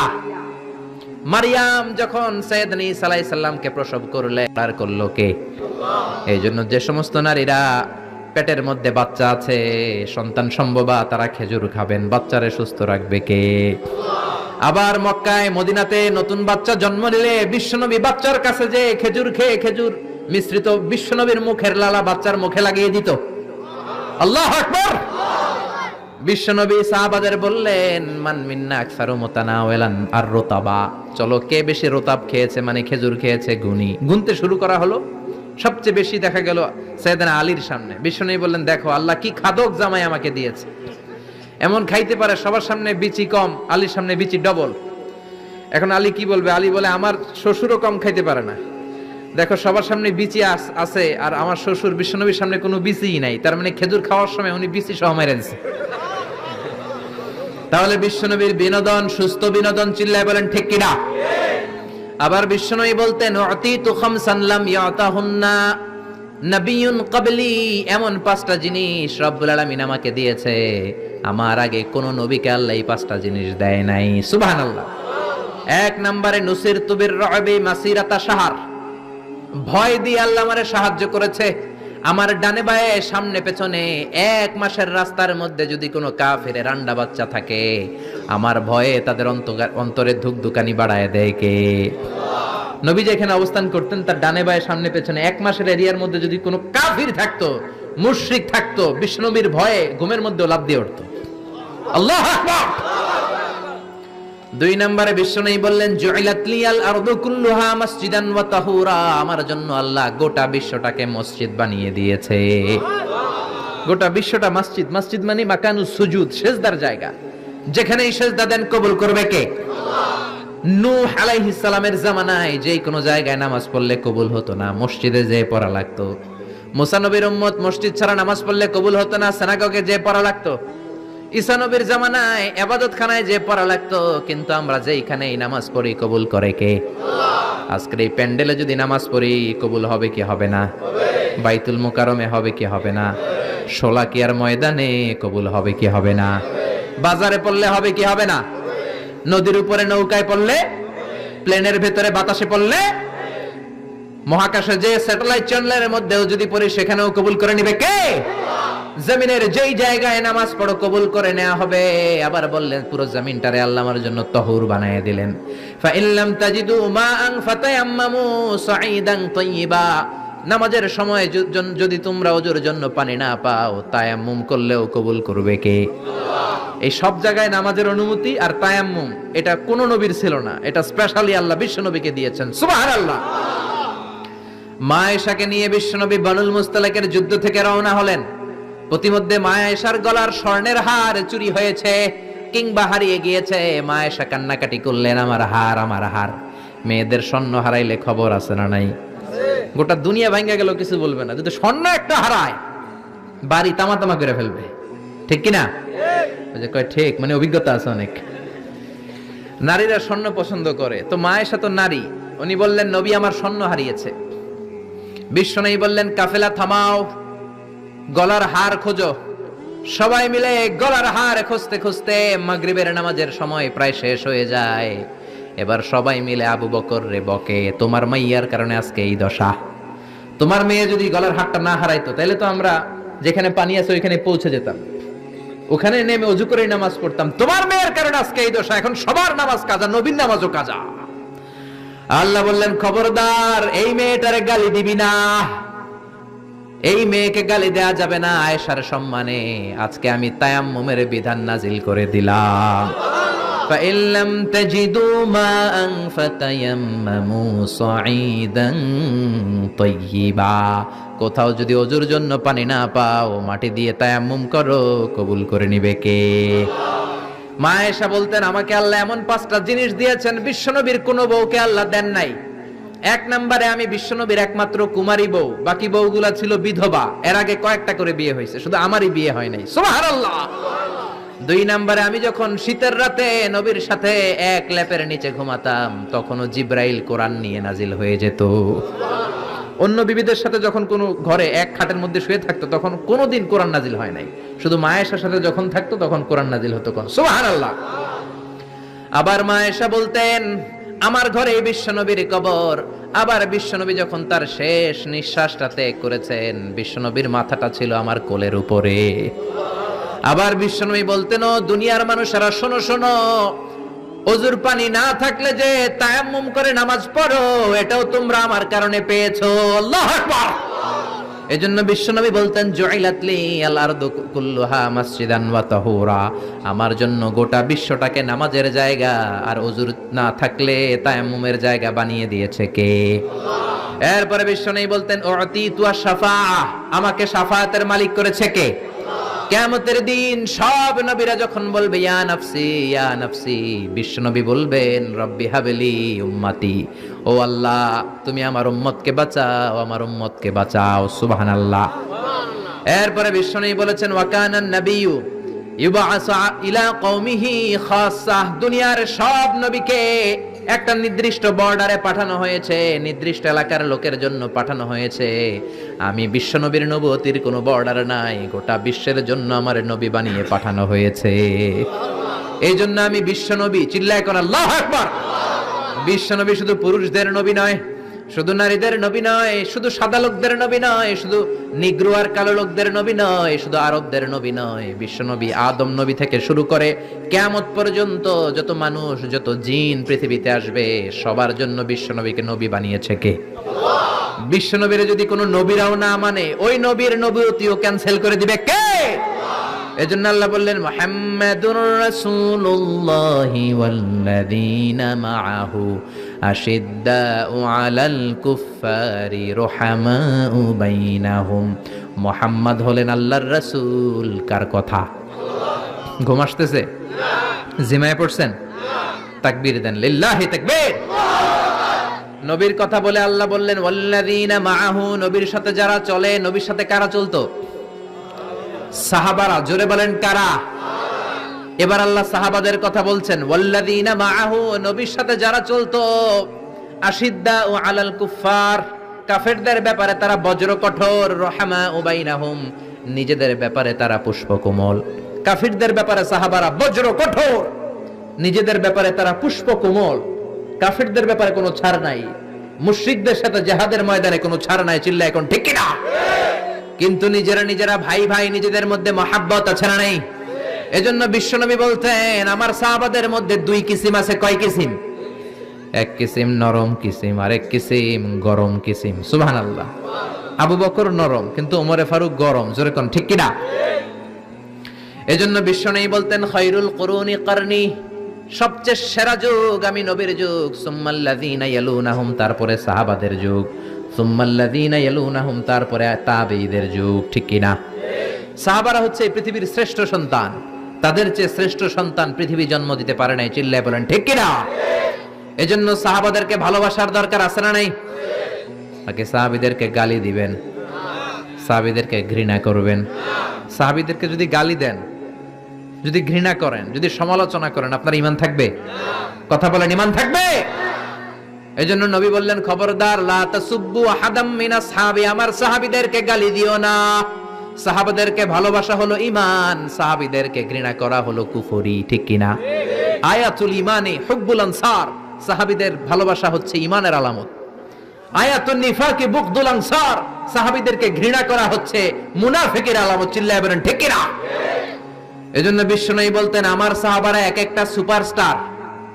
আমরা বলি Mashrafe bin Mortaza superstar, Salman Khan superstar, Hrithik Roshan superstar, Aamir Khan superstar, Donald Trump superstar, Shakib Al Hasan superstar বলি না আমরা? আমাদের সুপারস্টার হচ্ছে সেলিব্রিটিরা। বিশ্বনবী বলেছেন, নো আসহাবি কান নুজুম, মাই কম্প্যানিয়নস আর দ্য সুপারস্টার। আমার সাথীরা, আমার সাহাবারা সুপারস্টার। এই সুপারস্টারদেরকে মডেল বানাতে হবে। হলিউড বলিউডের নায়ক নায়িকারা আমাদের মডেল নয়, আমাদের মডেল হলো সাহাবারা। কারা? আরো জোরে বলেন কারা? সাহাবারা আমাদের মডেল। এজন্য বিশ্বনবী বলতেন, আরহামু উম্মতি বি উম্মতি আবু বকর। আমার সাহাবাদের মধ্যে সবচেয়ে নরম হৃদয়ের সাহাবা হলো আবু বকর। এক হাদিসে বিশ্বনবী 8 জন সাহাবীর 8টা গুণের কথা বললেন। জোরে বলেন কয়টা? 8 জন সাহাবীর 8টা গুণের কথা বললেন। তিরমিজির বর্ণনা, হাদিসটা সহিহ, সিলসিলাতুল হাদিস সাহিহার ভিতরেও এসেছে। বিশ্বনবী বললেন, খেয়াল করে বুঝবেন, আরহামু উম্মতি বি উম্মতি আবু বকর। এই উম্মতের মধ্যে সবচেয়ে নরম হৃদয়ের সাহাবী হলো আবু বকর। 2 নম্বরে বললেন, ওয়াশাদ্দুহুম ফি আমরিল্লাহি উমর। কিন্তু আল্লাহর দ্বীনের ব্যাপারে সবচেয়ে কঠোর হলো, জোরে বলেন কঠোর হলো। 3 নম্বরে বললেন, ওয়া আসদাকুহুম হায়ান উসমান। সবচাইতে লজ্জাশীল সাহাবী হলো আমার উসমান। 4 নম্বরে বললেন, ওয়াকদাহুম আলী। বিচারের রায় সবচেয়ে ভালো দিতে পারতো আমার মেয়ের জামাই আলী। 5 নম্বরে বিশ্বনবী বলেছেন, ওয়া আকরাহুম লিকিতাবিল্লাহি উবাই ইবনে কাব। আল্লাহর এই কোরআনটা সবচাইতে সুন্দর করে যে সাহাবী পড়তে পারতো তার নাম হচ্ছে উবাই ইবনে কাব। আল্লাহু আকবার। ওয়া আ'লামুহুম বিল হালাল ওয়াল হারাম মুআয ইবনে জাবাল। হালাল হারামের ব্যাপারে সবচেয়ে বড় স্পেশালিস্ট সাহাবী ছিল মুআয ইবনে জাবাল। কোন সুবহানাল্লাহ। এরপরে বিশ্বনবী বললেন, ওয়া আফরাদুহুম যায়েদ। ফারায়েজের হিসাব জানে যায়েদ। আলা ইন্না লিকুল্লি উম্মাতিন আমিনুন ওয়া আমিনু হাযিহিল উম্মতি আবু উবাইদা ইবনুল জাররাহ। সব জাতির মধ্যে বিশ্বস্ত একজন লোক থাকে, আমার সাহাবীদের মধ্যে সবচেয়ে বিশ্বস্ত সাহাবী আবু উবাইদা ইবনুল জাররাহ। সুবহানাল্লাহ। জোরে কোন সুবহানাল্লাহ। কয় সাহাবীর কথা বললেন? আরো জোরে বলেন, মনে থাকবে। প্রথমে বললেন, আরহামু উম্মতি বি উম্মতি আবু বকর। আমার উম্মতের মধ্যে সবচেয়ে দিল দরিয়া রহম দিল আবু বকর। এত নরম হৃদয়ের সাহাবা পুরো সাহাবী গোষ্ঠীর মধ্যে কেউ ছিল? বিশ্বনবীর হিজরতের সাথী, বিশ্বনবীকে সঙ্গ দিয়েছেন, ভালোবেসেছেন। বিশ্বনবী একদিন আবু বকরকে বললেন, আবু বকর, হয়তো মক্কায় টিকা যাবে না, আমাদেরকে মদিনায় হিজরত করতে হবে। যেই দিন এই ইঙ্গিতটা বিশ্বনবী আবু বকরকে দিয়েছেন, ওই দিন থেকেই সাইয়েদনা আবু বকর হিজরতের জন্য রেডি। সুবহানাল্লাহ। যেদিন হিজরত করবেন, সাহাবীদের চোখ ফাঁকি দিয়ে বিশ্বনবী আবু বকরের ঘরে গেলেন। ডাক দিলেন, আসসালামু আলাইকা ইয়া আবু বকর। আবু বকর ঘরে আছো কিনা? ডাক দিতে দেরি, ব্যাগ নিয়ে আবু বকরের বের হতে দেরি হয় না। আল্লাহু আকবার। বিশ্বনবী বললেন, আবু বকর, ডাক দিলাম, ব্যাগ নিয়ে রেডি হইলা, কখন ঘুমিয়েছো, কখন ঘুম থেকে উঠেছো, কখন হাত মুখ ধইলা, কখন ফ্রেশ হইলা, কখন কাপড় গুছাইলা? আবু বকর বলল, নবী যখন বলেছেন হিজরতে আপনার সাথে আমার যাওয়া লাগবে, ওই দিন থেকে আজ পর্যন্ত আমি আবু বকর আমার পিঠটার বিছনাতে লাগাই নাই। ওই রাতে সাইয়েদনা আবু বকর যেই সওয়াব কামিয়েছেন, ওই সওয়াবটাকে যদি একটা পাল্লায় রাখা হয়, পৃথিবীর আমাদের সব সওয়াবগুলো যদি আরেক পাল্লায় রাখা হয়, ওই হিজরতের রাতের সওয়াবটা আবু বকরের যে সওয়াবটা, ওই আবু বকরের সওয়াবের পাল্লাটা মুহূর্তের মধ্যে ভারী হয়ে যাবে। সুবহানাল্লাহ। আসতে বলেন। এত নরম হৃদয়ের সাহাবী ছিলেন আবু বকর। নামাজে দাঁড়ালে শুধু কাঁদতেন। এজন্য অনেক সাহাবী ওনারে পছন্দ করতো না। বিশ্বনবীর ইন্তেকালের পরে বছর খানিক মসজিদে নববীতে যতদিন বেঁচে ছিলেন ইমামতি করেছেন। আল্লাহু আকবার বলে যখন আলহামদুলিল্লাহি রাব্বিল আলামিন, তখনই কান্নায় ভেঙে পড়তেন। তেলাওয়াত শুরু করলেই কাঁদতেন। হেরেম শরীফে যারা নামাজ পড়েছেন, শেখ আব্দুর রহমান আস-সুদাইস আযাবের আয়াতগুলো পড়ে যখন টান দেয়, মুসল্লিগুলো সহ্য করতে পারে না। উনি নিজেও তেলাওয়াত থামিয়ে কাঁদে, মুসল্লিরাও কাঁদে। হেরেমের চারদিকে কান্নার রোল পড়ে যায়, চিৎকারের রোল পড়ে যায়, শুধু কান্নার কান্না, শুধু কান্না। সাইয়েদনা আবু বকর যখন নামাজে দাঁড়াতেন শুধু কাঁদতেন। বুখারীর বর্ণনা, রজুলুন আসিফ, নরম হৃদয়ের লোক ছিলেন। আই রাকিকুল কলবি ওয়া সারিউল বুকা। এত অন্তর নরম, নামাজে দাঁড়ালেই কাঁদতেন। দিন দুনিয়ার কোনো হুঁশ তার থাকতো না। কিন্তু আমরা নামাজে দাঁড়ালে দিন দুনিয়ার খেলার হিসাব আছে না নাই? বাজারের খবর আছে না নাই? জি বাংলা আছে না নাই? সারাদিনে যেটা মনে পড়ে না নামাজে দাঁড়ালেই ওটা মনে পড়ে, ঠিক কি না? আমরা নামাজে দাঁড়িয়ে এইভাবে শেয়ার বাজার বাড়লো না কমলো? সাকিব আল হাসান আউট হয়েছে না ছক্কা মারছে? কে জিতলো? কুমিল্লা জিতলো নাকি কি ভিক্টোরিয়ান্স রয়টার্স কি যেন আছে, আমি তো বুঝি না অনেকগুলা। কে জিতলো কে হারলো? হিন্দি সিরিয়াল শুরু হলো নাকি আমার দল জিতলো না হারলো, এরকম টেনশন আছে না নাই? আর সাইয়েদনা আবু বকর যখন নামাজে দাঁড়াতেন দাঁড় দাঁড় করে চোখের পানি দিয়ে দাড়ি ভিজে যেত, চোখের পানিতে দাড়ি ভিজে যেত। সাহাবারা বললেন, ও নবী, আমাদের নামাজে মন থাকে না। বিশ্বনবী বললেন, সল্লু সলাতা মুআদ্দিআ, বিদায় নামাজ পড়ো, মনে করবা আজকের নামাজটাই আমার জীবনের শেষ নামাজ, তাইলে তোমার মন আর কোনো দিকে ছুটবে। আজকে এখন বাজে 11টা, যদি বলা হয় রাত 2টার দিকে আপনার মরণ, খুশ থাকবে? সবাই মাহফিল থেকে দিবেন দৌড়, আমার মরণ 2টার দিকে। আহা, 2টার দিকে মরণ, জীবনের কোনো গ্যারান্টি নাই। যদি আপনার বলেই দেয়া হয় 2টার দিকে আপনার মরণ, এখন তুমি 2 রাকাত নামাজ পড়ো, এটাই শেষ নামাজ, ওই দিনের নামাজটা আপনি কত সুন্দর করে পড়বেন। আহা, ওই দিন আপনি কত সুন্দর করে ওযু বানাবেন, ওই দিন আতর মাইখা একেবারে আতর আলী হয়ে যাবেন, ওই দিন পাঞ্জাবি পড়বেন, ওই দিন যায় নামাজে দাঁড়াবেন, ওই দিন আপনার নামাজে কোনো তাড়াহুড়ো নাই, ঠিক কিনা? ওই দিনের রুকুটা আপনার জীবনের সবচাইতে শ্রেষ্ঠ রুকু হবে, ওই দিনের সেজদাটা আপনার জীবনের শ্রেষ্ঠতম সেজদা হবে। ওই দিনে সেজদায় যে চোখের পানি দিয়ে আপনি যায় নামাজ ভিজায় দিবেন, এর কারণ আপনি নিশ্চিত, you are certain that you are going to die. আপনি রাত 3টার দিকে মারা যাচ্ছেন জানার কারণে আপনার নামাজে এত ভক্তি। আমরা যে মাহফিল শেষে বাড়িতে যেতে পারবো কোনো গ্যারান্টি আছে নাকি? আরো আধা ঘন্টা বাঁচবো, গ্যারান্টি আছে? শ্বাস যেটা ভেতরে নিলাম বের করতে পারবো, গ্যারান্টি আছে? তো তাইলে নামাজে যখন দাঁড়াই এটা ভাবতে সমস্যা কি যে এটাই আমার শেষ নামাজ?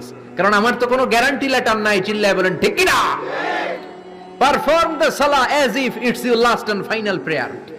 এমন ভাবে নামাজে দাঁড়াবেন যেন এটাই আপনার লাস্ট এন্ড ফাইনাল প্রেয়ার, এটাই আপনার শেষ নামাজ।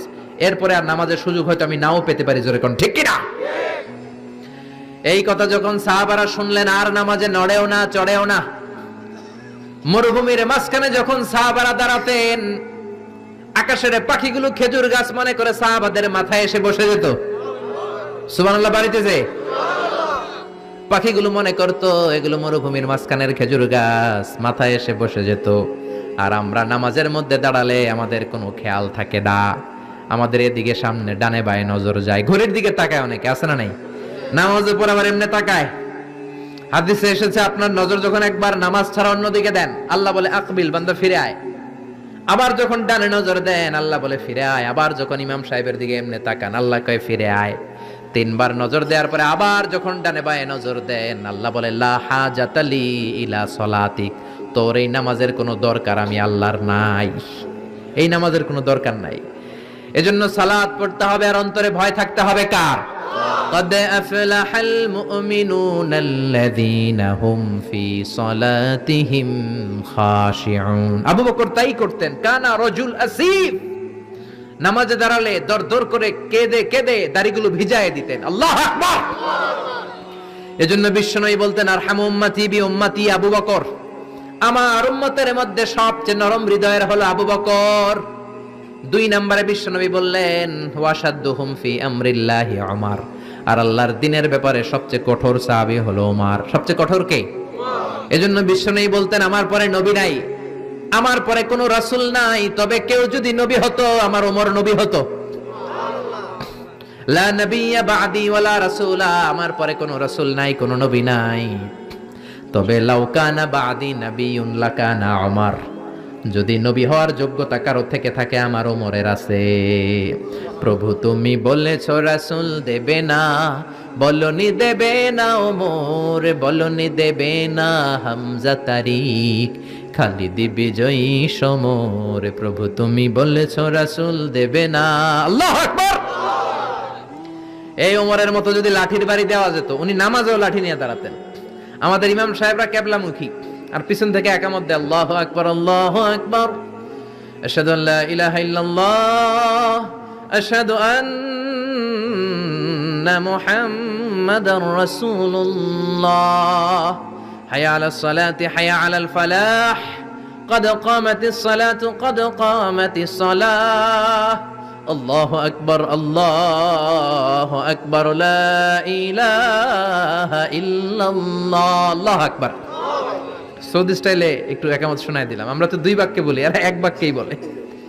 ইমাম সাহেব কিবলামুখী হয়ে দাঁড়ায় আর মুয়াজ্জিন একামত দেয়। ওমরের সুন্নাত, বিশ্বনবীর সুন্নাত এটা ছিল না। ওমরে ফারুক মুসল্লিদের দিকে হয়ে দাঁড়াতেন।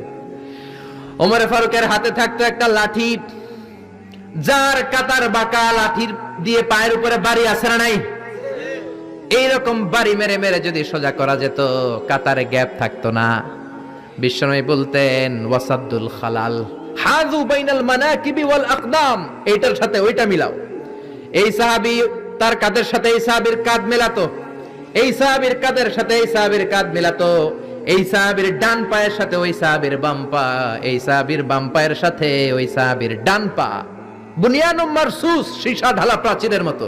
নবীরে কেউ অ্যাটাক করতে আসলেও যেন আধা ঘন্টা লাগে এই প্রাচীর ভাঙ্গা আসতে। জোরে কোন ঠিক কি না? এই জন্য সাহাবীদের জামা সবার আগে এদিক দিয়ে ছিটতো, ধাক্কাধাক্কির কারণে নামাজে টাইট হয়ে তারা দাঁড়াতো। সাইয়েদনা ওমরে ফারুক লাঠি দিয়ে কাতার সোজা করে দিতেন। কারো যদি কাতার বাঁকা হতো লাঠি দিয়ে মারতেন, এই সোজা করো। এই জন্য লাঠিরও দরকার আছে না নাই? আবু বকরের মতো নরম হৃদয়ের সাহাবা যেমনি দরকার, ওমরের মতো গরম দুই একটারও দরকার আছে না নাই? আমরা সারা জীবন ওয়াজ করলে আপনারা নামাজি হবেন না, এটা জানি। যাদের নসিব ভালো দু চারজন হবেন, বেশিরভাগই বেনামাজি। আমি সারা জীবন যদি মাদক নিয়ে ওয়াজ করি, গাঞ্জা খাওয়া বন্ধ হবে? কিন্তু প্রধানমন্ত্রী যদি বলে কালকে থেকে কেউ যদি ইয়াবা টানে, জাগার মধ্যে ওর পিঠের মধ্যে 100 বেত, 10,000 টাকা জরিমানা, 10 বছরের জেল। ইয়াবা বাবা পাওয়া যাবে? আর গাঞ্জা বাবা থাকবে? বাংলাদেশ থেকে গাঞ্জা নাই। প্রধানমন্ত্রী যদি বলে নামাজ না পড়লে 10,000 টাকা জরিমানা, এক ওয়াক্ত সারবি 10,000 টাকা দিবি, বাংলাদেশের সব মানুষ মুসল্লি হয়ে যাবে। এজন্য বিশ্বনবী বলতেন ইন্নাল্লাহা লা ইয়াযা'ু বিল কুরআন, আল্লাহ কোরআন দিয়ে যেটা সমাজে করান না, ইয়াযা'ু বিস সুলতান, এটা ক্ষমতা দিয়ে করান। ঠিক কি না? প্রধানমন্ত্রী ক্ষমতার মসনদ থেকে মাইরের ঘোষণা দিবে, আর আমরা ওয়াজ কইরা যামু। ওয়াজ আর মাইরের সমন্বয়ে ইসলাম কায়েম করবে কে? আল্লাহ। শুধু ওয়াজ দিয়ে ইসলাম কায়েম হবে? ওমরে ফারুক তাই করতেন, লাঠি দিতেন, লাঠি দিয়ে সোজা করে দিতেন। এজন্য শয়তানও ওনারে ভয় পেত। বিশ্বনবী বলেন ওয়াল্লাযী নাফসি বিয়াদিহি, যে আল্লাহর হাতে আমার আত্মা, ওমর ওই আল্লাহর কসম করে বলি, মা সালাকা আশ-শাইতানু সালিকান ফাজ্জান ইল্লা সালাকা ফাজ্জান গায়রা ফাজ্জিক, তোমার যদি ইবলিস কোন রাস্তা দিয়ে আসতে দেখে, ইবলিসের বাপের কিরা, ইবলিস ওই রাস্তা থুইয়া আরেক রাস্তা দিয়ে হাঁটে। ওমর, তোমার যদি শয়তান দেখে তুমি এই দিক দিয়ে আসো, শয়তান জীবনও এই রাস্তা দিয়ে চলবে না, আরেক রাস্তা দিয়ে শয়তান দেয় দৌড়। ও মিয়া, যেই লোকরে শয়তান ডরায় ওই লোকের ঈমানটা কেমন ছিল জোরে বলেন আল্লাহু আকবার। মুনাফিকের বাচ্চারা ভয় পেত ওমরে ফারুককে, জমের ভয়। এমনকি বিশ্বনবীর বিবিরাও ভয় পেত। বিশ্বনবীর বিবিরা মাঝে মাঝে নবীরে ধরতো, ও নবী আমার এইটা লাগবে ওইটা লাগবে। বিশ্বনবী বললেন লাগবে লাগবে বললে তালাক দিয়ে দিব, যাও তালাক দিয়ে দেব। ধনী সাহাবীর কাছে যে বিয়ে বসো, আমি নবীর কাছে থাকলে এভাবেই থাকতে হবে। কিন্তু বিবিরাও ছাড়ার পাত্র না। সব বিবিরা একবার বিশ্বনবীরে ধরলেন, ধরে বলে, ও নবী, আয়েশার বাড়িতে যেদিন থাকেন ওই দিন সাহাবীরা বেশি বেশি হাদিয়া পাঠায় কেন? আমাদের ঘরে যেই দিন থাকেন হাদিয়া পাঠায় না কেন? আচ্ছা, ইমাম সাহেবের বাড়িতে কে হাদিয়া পাঠাবে, কি গিফট দিবে তার, এটা কি উনার বিষয়? যিনি দিবে এটা উনার বিষয়, ঠিক কি না? বিবিরা বললেন আমাদের ঘরেও যেন হাদিয়া পাঠায়, আপনি মসজিদে এলান দিয়ে দিয়েন। বিশ্বনবী কয় আমি পারুম না, বিবিরা কয় পারতেই হবে। বিশ্বনবী বললেন না না, আমি এই কথা মসজিদে বলতে পারবো না। বিবিরা বললেন আপনি বলতেই হবে। ইন দা মিন টাইম দরজার বাইরে থেকে কে যেন সালাম দিল, আসসালামু আলাইকুম ওয়া রাহমাতুল্লাহ। বিশ্বনবী বললেন ওয়া আলাইকুম আসসালাম। বিশ্বনবী বুঝলেন সালামটার কারণ না, এটা ওমরের সালাম। বিশ্বনবী সালামের উত্তর দিয়া বিবিদের দিকে তাকায় দেখে একটা বিবিও নাই, সব অন্দর মহলে দৌড়। সুবহানাল্লাহ কইবেন না? এই ভয়টা কিন্তু আবার ডাকাইত দেখলে যেই ভয় ওইটা না, এটাকে আরবিতে বলে হাইবাত। হাইবাত আমার ওমরের হাইবাত এমন ছিল, শয়তান ভয় পেত, মুনাফিকরা জমের মতো ভয় পেত। আমাদের মা উম্মুল মুমিনিন বিশ্বনবীর বিবিরা ওমরের কে ভয় পেত। সুবহানাল্লাহ। আমরা বাচ্চারা যদি না খায়, খেতে চায় না, আমার এক মেয়ে ছোট্ট খেতে চায় না, গল্প বলে খাওয়াই, আমি এদিক দিয়ে খাওয়াইলে ওদিকে দৌড়, এদিক দিয়ে ধরলে ওদিকে দৌড়। আপনাদের ছেলে মেয়েদের একই অবস্থা, বাচ্চারা খেতে চায় না, ঘুমাতে চায় না। তখন আমরা বলি ঘুমাও না হলে বাঘ আসবে, বাঘ, বিড়াল আসবে, বিড়াল। আপনারা কি কন?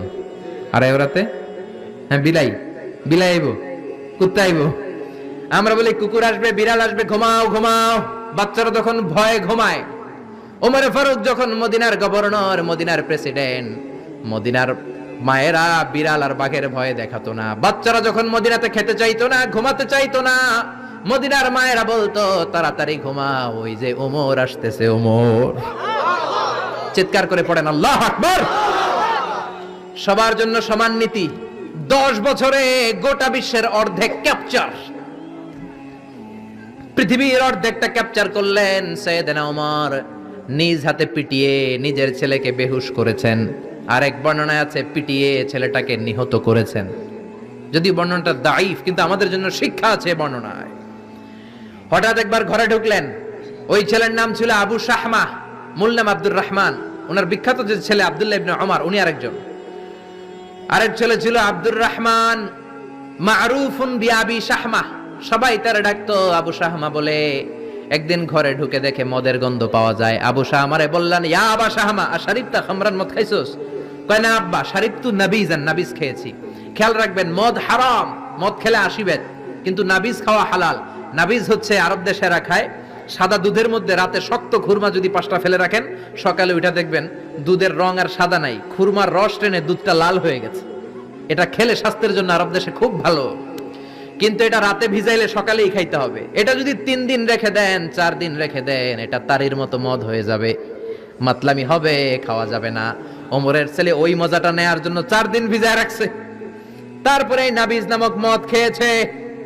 ওমর বললেন, মদ খাইছস নাকি? আবু শামা বলে, খাই নাই।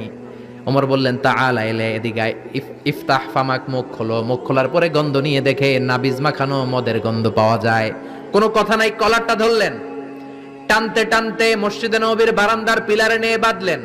জোরে আজান হলো, নামাজ পড়লেন। নামাজের পরে সালাম ফিরালেন। সালাম ফেরানোর পরে বললেন, মাকানাকুম ইনদানা হাদ। নামাজের পরে সুন্নত পরে সবাই বসবেন, একটা বিচার আছে। এই গুরুদণ্ড, এটাকে আরবিতে বলে হাদ, প্লুরাল হচ্ছে হুদুদ। সবাই যখন ওযু করে ঢুকতেছিল, বারান্দায় দেখে ওমরের ছেলে বাধা। সবার চিন্তা, হায় হায় কি ঘটনা ঘটলো, প্রেসিডেন্টের ছেলে পিলারের মধ্যে বাধা কেন? নামাজের পরে হাজার হাজার সাহাবী সবাই বলল, খলিফা কি হয়েছে? মাল আমর, হোয়াট হ্যাপেন্ড? ওমরে ফারুক বললেন, এটাই নাবিজ খেয়েছে, তবে এটা মদ হয়ে গেছিল, এখন 80 বেদ দিব। কানা ঘুষা, কানা ঘুষা, হাজার হাজার সাহাবী। কেউ কেউ বলল, খলিফার ছেলে তো মনে হয় মারবে না, ধমক দিয়ে ছেড়ে দিবে। এরকম কিছু বিচার দেশে আছে না নাই? মিলায় দেয়, ঘুষ খায়া ছাইরা দেয়। এমপির পোলা হইলে 7 খুন মাফ, চিল্লা এখন ঠিক না? কেউ বলে না, ওমর সারার পাত্র না, তবে 80টা মারবে না, 40টা দিবে অ্যাটলিস্ট। কয়টা? ওমর ফারুক চেয়ারে বসলেন, হাজার হাজার মানুষ, পিনপতন, নীরবতা।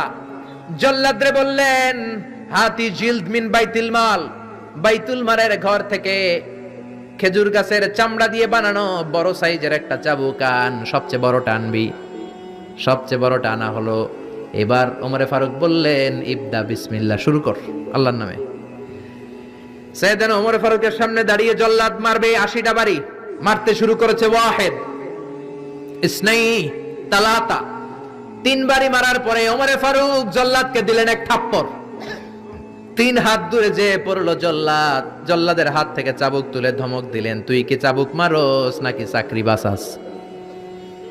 আস্তে মারলি কেন? আসলে আস্তে মারে নাই, দেহে যত জোর ছিল। ওমরের হুকুম তামিল করবে না এরকম জল্লাদ মদিনায় ছিল না, জোরে কোন ঠিক কিনা? যত জোর ছিল তত জোরে মেরেছে, কিন্তু ওমরের পছন্দ হয় নাই। ওমর বললেন, ইনদাকা তালাতা ইনদি ওয়াহিদ, তোর হিসাবে 3টা, আমার হিসাবে মায়ের হইছে 1টা। আমি 2 নাম্বার থেকে শুরু করব। 2, 3 মারতেছে কে? মদিনাতে উনারসে পালোয়ান আর কেউ নাই। এক একটা বাড়ির আঘাতে ওমরের ছেলে আবু শামা চিৎকার করে কাঁদে। এক একটা বাড়িতে চামড়া ছিঁড়ে যায়, রক্তগুলো ছোপ ছোপ করে নববীর দেয়ালের মধ্যে লাগে। ছোট্ট ছেলেটা ডেকে বলে, আব্বা আমারে মাফ করে দাও, আর জীবনে মদ খাবো না। সাইয়েদনা ওমরের পাষাণ হৃদয় নরম হয় না, কারণ আসাদ্দুহুম ফি আমরিল্লাহি ওমর, আল্লাহর দিনের ব্যাপারে সবচেয়ে কড়া, কোনো ছাড় নাই। এক একটা চাবুক মারে, লোকজন কেঁপে কেঁপে ওঠে। 10টা 15টা মারার পরে ছেলে বেহুশ, পানি দেওয়ার পরে আবার হুশ, আবার মারা শুরু করা হলো। 30টা মারার পরে আবার বেহুশ। এইবার আবু শাহামার মা ওমরের বউ এসে ওমরের পা ধরে ডেকে বলে, ওমর, তোমার পায়ে ধরে ক্ষমা চাই, আমার কলিজার টুকরা বাজানটারে তুমি মেরে দিও না। 80টা বেত মারতে হবে, মেরেছো 30টা, আরো মারবা 50টা। যা ওমর, প্রতিটা বেতের বাড়ির বিনিময়ে আমি আবু শাহামার মা একটা করে ওট আল্লাহর রাস্তায় সদকা করে দেব। ওমর বলে, না আবু শাহামার মা, এটা আল্লাহর আইন, গোটা দুনিয়াটা দিলেও একটা চাবুকের বাড়ি থেকে ওরা কেউ বাঁচাতে পারবে না। মারতে লাগলেন, আবার পানি দিয়ে আবার হুশ। ওমরের বাড়ি যে খেয়েছে সে বুঝেছে। 50টা বাড়ি মারার পরে আবু শাহামা দুনিয়া থেকে শেষ।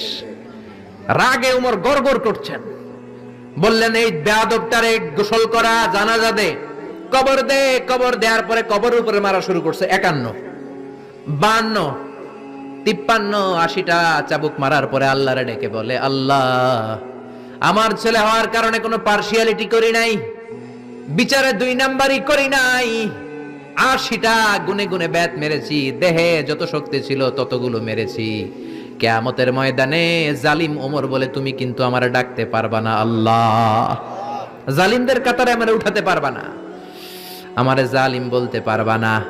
ওইরকম ওমরের দরকার আছে না নাই? ওই ওমরের লাঠির বাড়ি যদি থাকতো, দেশটারে মদিনা বানায় দিত কে? চোরদের হাত যদি কাটা যেত, দেশটারে সুন্দর করতো কে? একটা জিনাখোরের ফাঁসি যদি বাইতুল মুকাররমের স্কয়ারের মধ্যে দিয়ে দেয়া হতো, এরপরে আর জিনা হতো?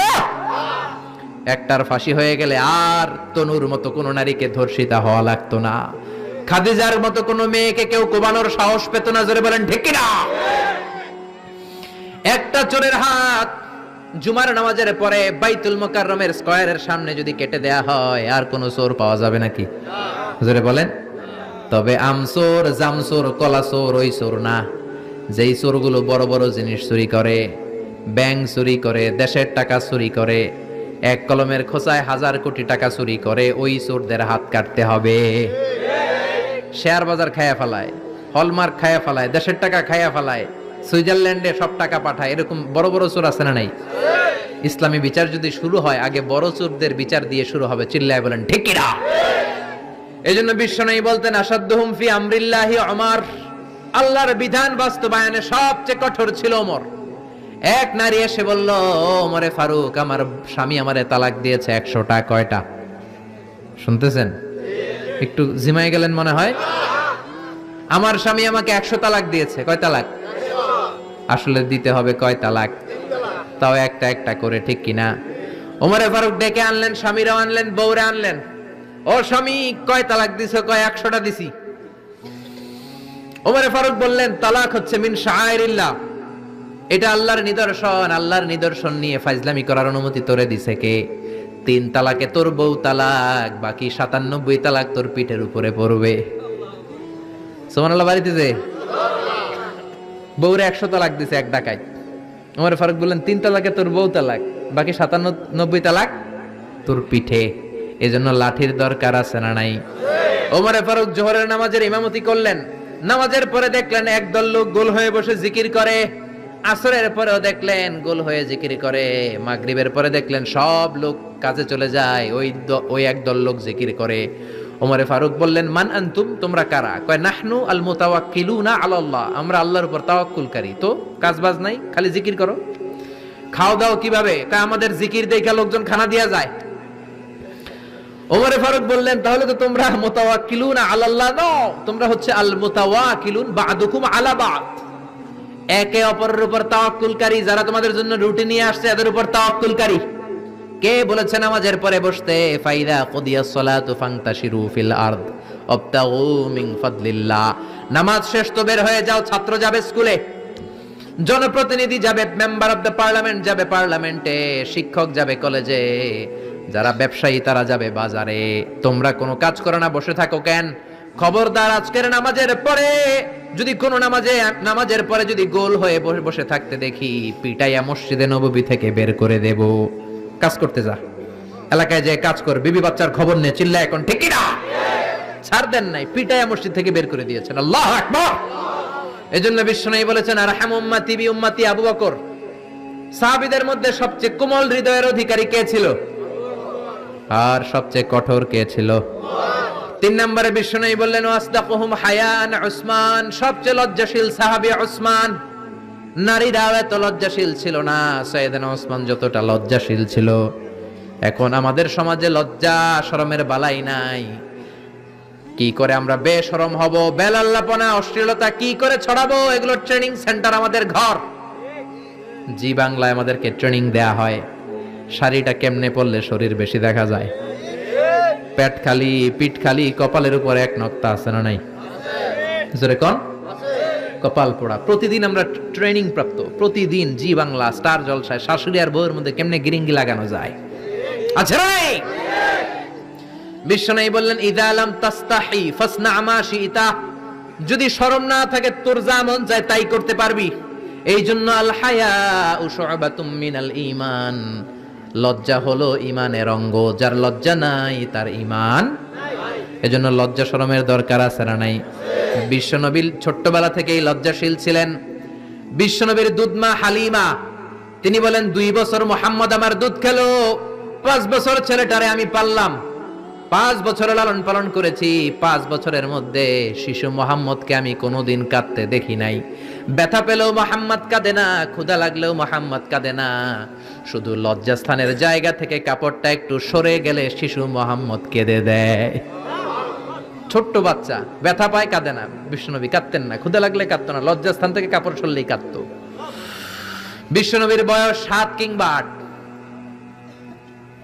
মক্কাতে কাবা নির্মাণ হবে। মক্কার সবাই কয়, আমরা সবাই এই কাজে অংশগ্রহণ করব। কাবা ঘর বানাইলে ওটাতে সওয়াব আছে না নাই? তো কিভাবে অংশগ্রহণ? পাথর কেটে কেটে পাথর দিয়ে কাবা বানাবে। সবাই পাথর টানে, বিশ্বনবীও টানে। বিশ্বনবীর বয়স 7 কিংবা 8। ওনার বয়সের ছেলেরা সবাই পরনের লুঙ্গি খুলে কাঁধের মধ্যে রেখেছে, আর কাঁধের উপরে একটা করে পাথর টানে যাতে ব্যথা না পায়। ছোট্ট বাচ্চারা লুঙ্গি খুলে ফেলে না? গ্রীষ্মকালে দেখবেন পুকুর একটা পাইলে লুঙ্গি ধুইয়া সবটি সাঁতার, আছে না নাই? পিড়াইয়া উঠানো যায় না, সবগুলো ডুবায়, চোখগুলো লাল করে ভূতের মতো হয়ে ওঠে। এলাকায় পুকুর টুকুর নাই বোধহয়? আছে আছে আছে। বিশ্বনবী লুঙ্গি খোলে না, সবগুলো সমবয়সের বাচ্চা লুঙ্গি খুলে ভাঁজ করে এখানে রেখে একটা পাথর টানে। আমার নবী 2টা করে টানে। সবাই টানে কয়টা করে? নবী টানে কয়টা করে? সব বাচ্চারা লুঙ্গি খোলা, বিশ্বনবীর লুঙ্গি পরনে। আবু তালেবের চোখে এটা পড়লো। আবু তালেব বলে, ও ভাতিজা মুহাম্মদ, তোমার বয়সের বাচ্চারা লুঙ্গি খুলে পাথর টানে, সবাই টানে একটা, তুমি টানো 2টা। কেন রে ভাতিজা, তুমিও লুঙ্গি খোলো, লুঙ্গিটা কাঁধে রেখে তারপরে পাথর টানো। বিশ্বনবী বললেন, না চাচা, আমার সমস্যা নাই, আমি লুঙ্গি খুলবো না। চাচা কই খোলো।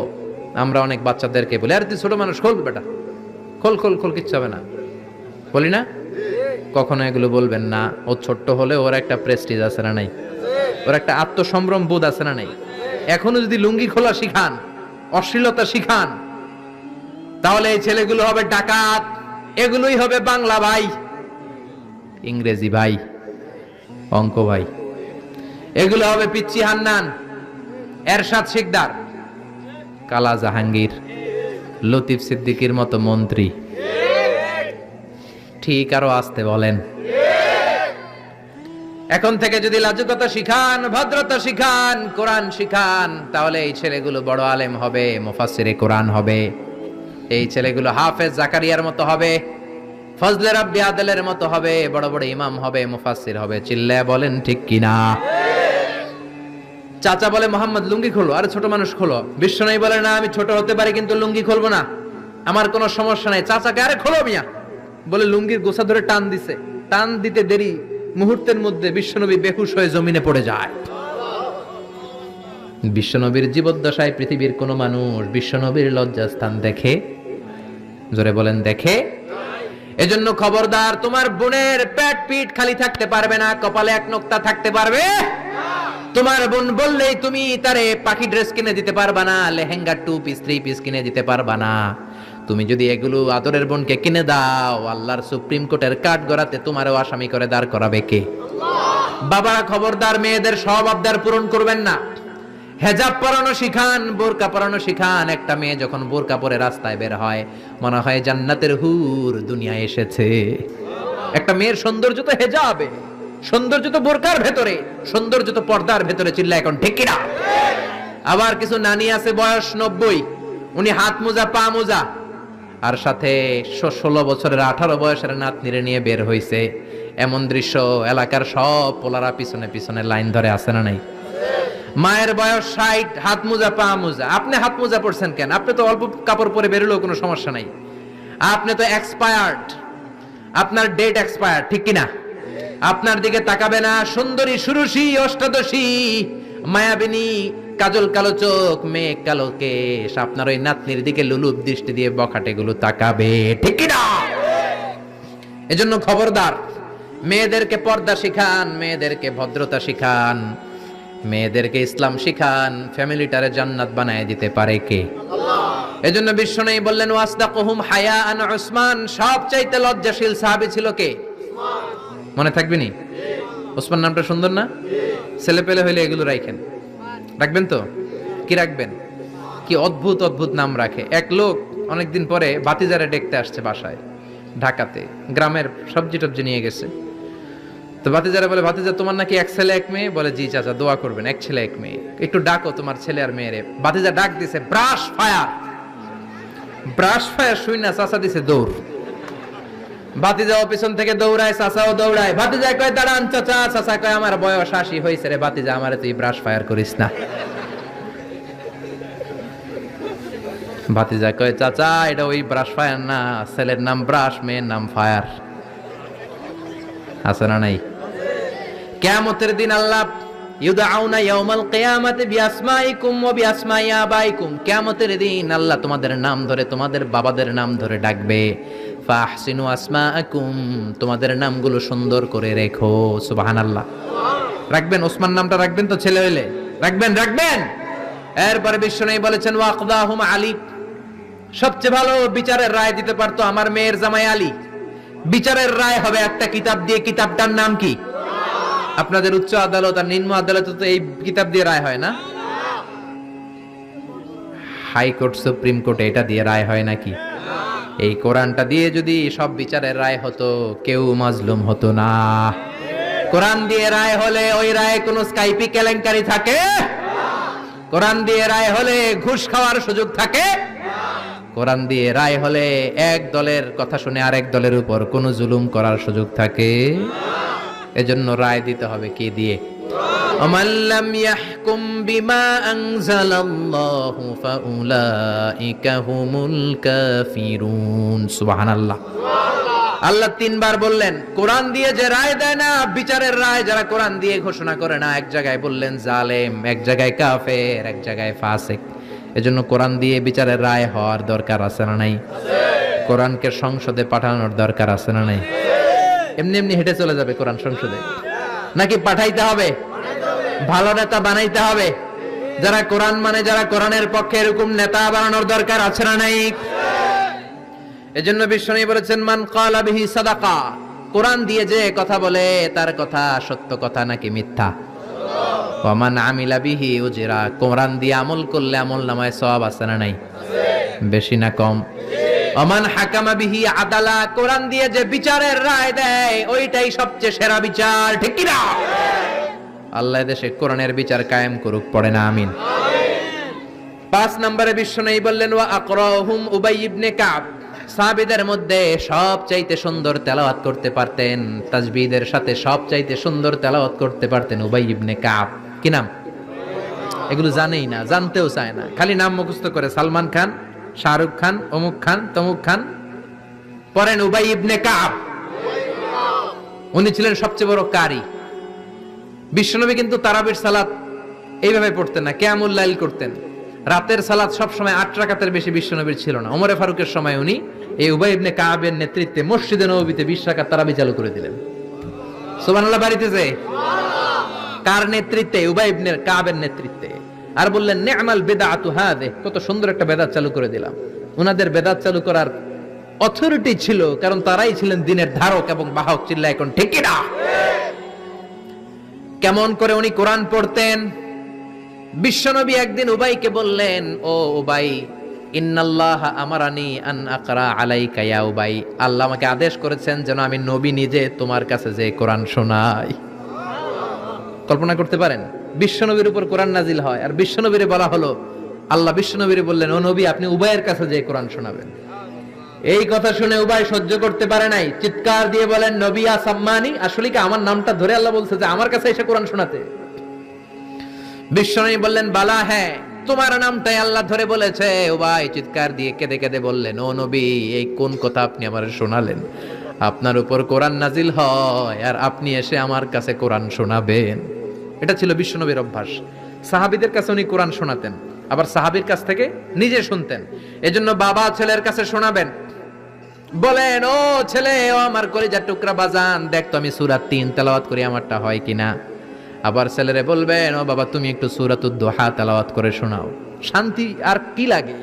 What do you mean by peace? What is the definition of peace? শান্তি কি? শান্তি হচ্ছে আপনিও কোরআন পড়বেন, ছেলেও পড়বে, বিবিও পড়বে, এটাই শান্তি, ঠিক কি না? বাবা ছেলেরে কোরআন শোনাবেন, ছেলে বাবারে কোরআন শোনাবা, স্বামী স্ত্রীরে শোনাবেন, স্ত্রী স্বামীরে শোনাবেন, শাশুড়ি বৌমারে শোনাবেন, বৌমা শাশুড়িরে শোনাবেন, তাহলে আর ঝগড়া হবে না, ঠিক কি না? বাবা যদি বলে, তিনজন মিলে সূরা ইয়াসিন মুখস্থ শুরু করলেন, 2 দিন পর পর খোঁজ নেন, ও ছেলে, ওরে বাবা তোর কয় আয়াত মুখস্থ হইছে? আমার হইছে 20 আয়াত। ছেলে বলে, বাবা তোমার মাত্র 20 আয়াত, আমি তো মুখস্থ করে ফেলছি 30 আয়াত। ছেলেদের মেধা, বাচ্চাদের ব্রেন শার্প হয়, ঠিক কি না? বিবি বলবে, আমি রান্নার কারণে বেশি করতে পারি না, আমি করছি 7 আয়াত। আহা, এরকম ফ্যামিলি আমরা চাই কি চাই না? ফ্যামিলিটা যদি এরকম হয় আর কি লাগে, ঠিক কি না? এজন্য আকরাহুম লি উবাই, সাহাবীদের মধ্যে সবচাইতে চমৎকার কণ্ঠে কোরআন তেলাওয়াত করত উবাই ইবনে কাব। এইজন্য বেশি বেশি কোরআন তেলাওয়াতের দরকার আছে না নাই? একটা অক্ষর তেলাওয়াত করলে 10টা নেকি দিবে কে? 10টা করে নেকি। একটা করে আয়াত তেলাওয়াত করবেন, জান্নাতে আপনার বিল্ডিং কে 1 তলা লম্বা করে দিবে কে? পৃথিবীর কোন গ্রন্থের ব্যাপারে এরকম ঘোষণা আছে নাকি? শ্রীমদ ভগবত গীতা তেলাওয়াত করলে 1 অক্ষরে কয় নেকি? ওম নমো ভগবতী বাসুদেবায়, কয়টা সওয়াব হইছে? ওম শান্তি বললে কয় সওয়াব? কিন্তু বিসমিল্লাহির রহমানির রহিম বললে আমল নামায় সওয়াব আছে না নাই? পড়বেন পড়বেন। প্রতিদিন আমাদের সকাল শুরু হবে কোরআন দিয়ে, জোরে কোন ঠিক কিনা? 6 নম্বরে বিশ্বনবী বললেন, ওয়া আ'লামুহুম বিল হালালি ওয়াল হারামি মুআয ইবনে জাবাল। সাহাবীদের মধ্যে হালাল হারামের ব্যাপারে সবচাইতে স্পেশালিস্ট সাহাবী ছিল মুআয ইবনে জাবাল। আমরা এখন হালাল হারাম বাছি না, হালাল হারাম সব খাই। সুদ খাই, ঘুষ খাই, যৌতুক খাই, রাস্তার রডও খাই, মসজিদের টিন খাই, ত্রাণের গম খাই, ঠিক কিনা? আছে না নাই? সব খাই। এত ক্ষুধা, রড খাইয়া ফেলায়, সিমেন্টের বস্তা খাইয়া ফেলায়, ইটাও খাইয়া ফেলায়, কেমনে হজম করে আল্লাহই জানে। রাস্তার ইটা নাই, ত্রাণের মালামাল নাই, সব খাইয়া ফেলাইছে, আছে না নাই? আল্লাহ বলেন সবটা খাইস না, হালালটা খাইস। কোনটা খাইবেন? ইয়া আইয়ুহান নাসু কুলু মিম্মা ফিল আরদি হালালান তাইয়্যিবা। হারামটা খাওয়া যাবে না, হালালটা খাও। হালালে বরকত দিয়েছে কে? আল্লাহ। হালালে বরকত, হারামে বরকত নাই। আওয়াজ করে উত্তর দেন, গরু খাওয়া হালাল না হারাম? কুকুর খাওয়া হালাল না হারাম? আমরা সবাই বেশি বেশি গরু খাই নাকি কুকুর খাই? কি পরিমাণে যে কসাইয়ের দোকানে জবাই হয়, আর কোরবানির ঈদের সময় জবাই আছে না নাই? বিয়ের অনুষ্ঠানে আছে না নাই? হাজার হাজার গরু জবাই করি, কুরবানির সময় জবাই করি। বাংলাদেশের গরু দিয়ে হয় না, ইন্ডিয়া থেকে আনি। এত গরু খাই, কিন্তু কুকুর একটাও খাই না। আর গাভী বছরে বাচ্চা দেয় কয়টা? কুত্তা দেয় কয়টা? 7টা, 8টা, 10টা। কোনো জন্ম নিয়ন্ত্রণ তো নাই, দেদারসে দিতেছে। তো গরু আমরা খাই, কুকুর খাই না। গরু বাচ্চা দেয় কম, কুকুর বাচ্চা দেয় বেশি। তারপরেও বাংলাদেশের 56,000 বর্গ মাইলের ভিতরে গরু বেশি না কুকুর বেশি? এত গরু খাইলেন, তারপরেও গরু বেশি। কারণ গরু হালাল, হালালে বরকত দিয়েছে কে? কুকুর হারাম, কোনো বরকত নাই। রাস্তাঘাটে হাইওয়েতে কুত্তা পরে মরে থাকে, হাইওয়েতে কোনোদিন গরু ময়রা ব্যাটকে রয়েছে দেখছেন?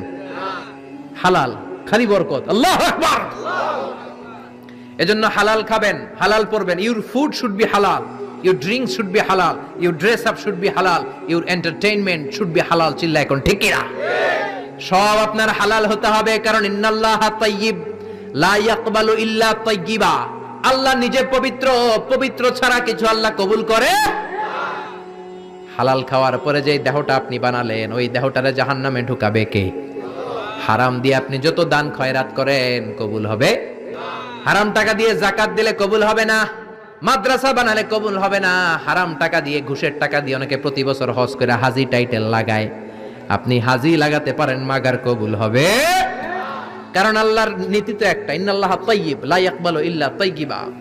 এক লোক কাবার চারপাশে ইয়া রব, ইয়া রব, বুখারীর বর্ণনা, অনেক লম্বা, আমি শর্ট করে বলছি। ইয়া রব বলে কাঁদে। সাহাবারা বলল, কত বড় আল্লাহর ওলি। বিশ্বনবী বললেন, ওরে ওলি বলো না, মাতআমুহু হারাম, ও যেটা খায় হারাম খায়। ওয়া মাশরাবুহু হারাম, যেটা পান করে হারাম করে।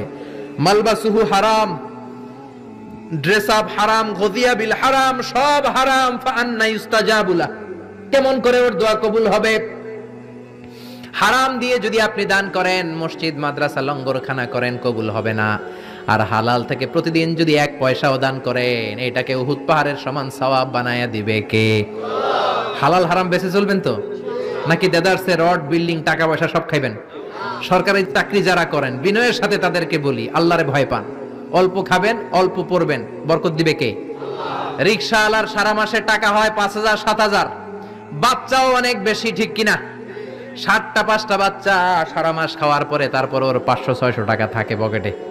আর আপনি কোটি কোটি টাকা কামান, মাস শেষে আপনার ঋণ আর ঋণ। কারণ হালালে বরকত বেশি, হারামে বরকত নাই। কথা বুঝতে পেরেছেন? কথা বুঝতে পেরেছেন? কিয়ামতের দিন 5টা প্রশ্নের উত্তর না দিয়ে পা নাড়াতে পারবেন না। এর মধ্যে একটা হলো আনমালিহি মিন আইনা ইকতাসাবা। আপনি সম্পদ যে গড়েছেন, সম্পদের পাহাড় কোন রাস্তায় গড়েছেন? হালাল রাস্তায় উপার্জন করেছেন নাকি হারাম? এজন্য আমরা হালালের পক্ষে নাকি হারামের? এই হালাল হারামের মুতাখাসসিসুন ফিল হালালি ওয়াল হারাম ছিল মুআয ইবনে জাবাল। কি নাম মনে থাকবে? আরবি না পড়তে বের হয় না মুখ দিয়া। বলেন মুআয ইবনে জাবাল। 7 নম্বরে বিশ্বনবী বললেন আফরাদুহুম যায়েদ ইবনে সাবিত।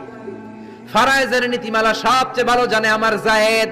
ফারায়েজ কি পোলাপানরা এগুলো জানেই না। ফারায়েজ হচ্ছে আল্লাহর দেয়া উত্তরাধিকার বন্টনের নীতিমালা।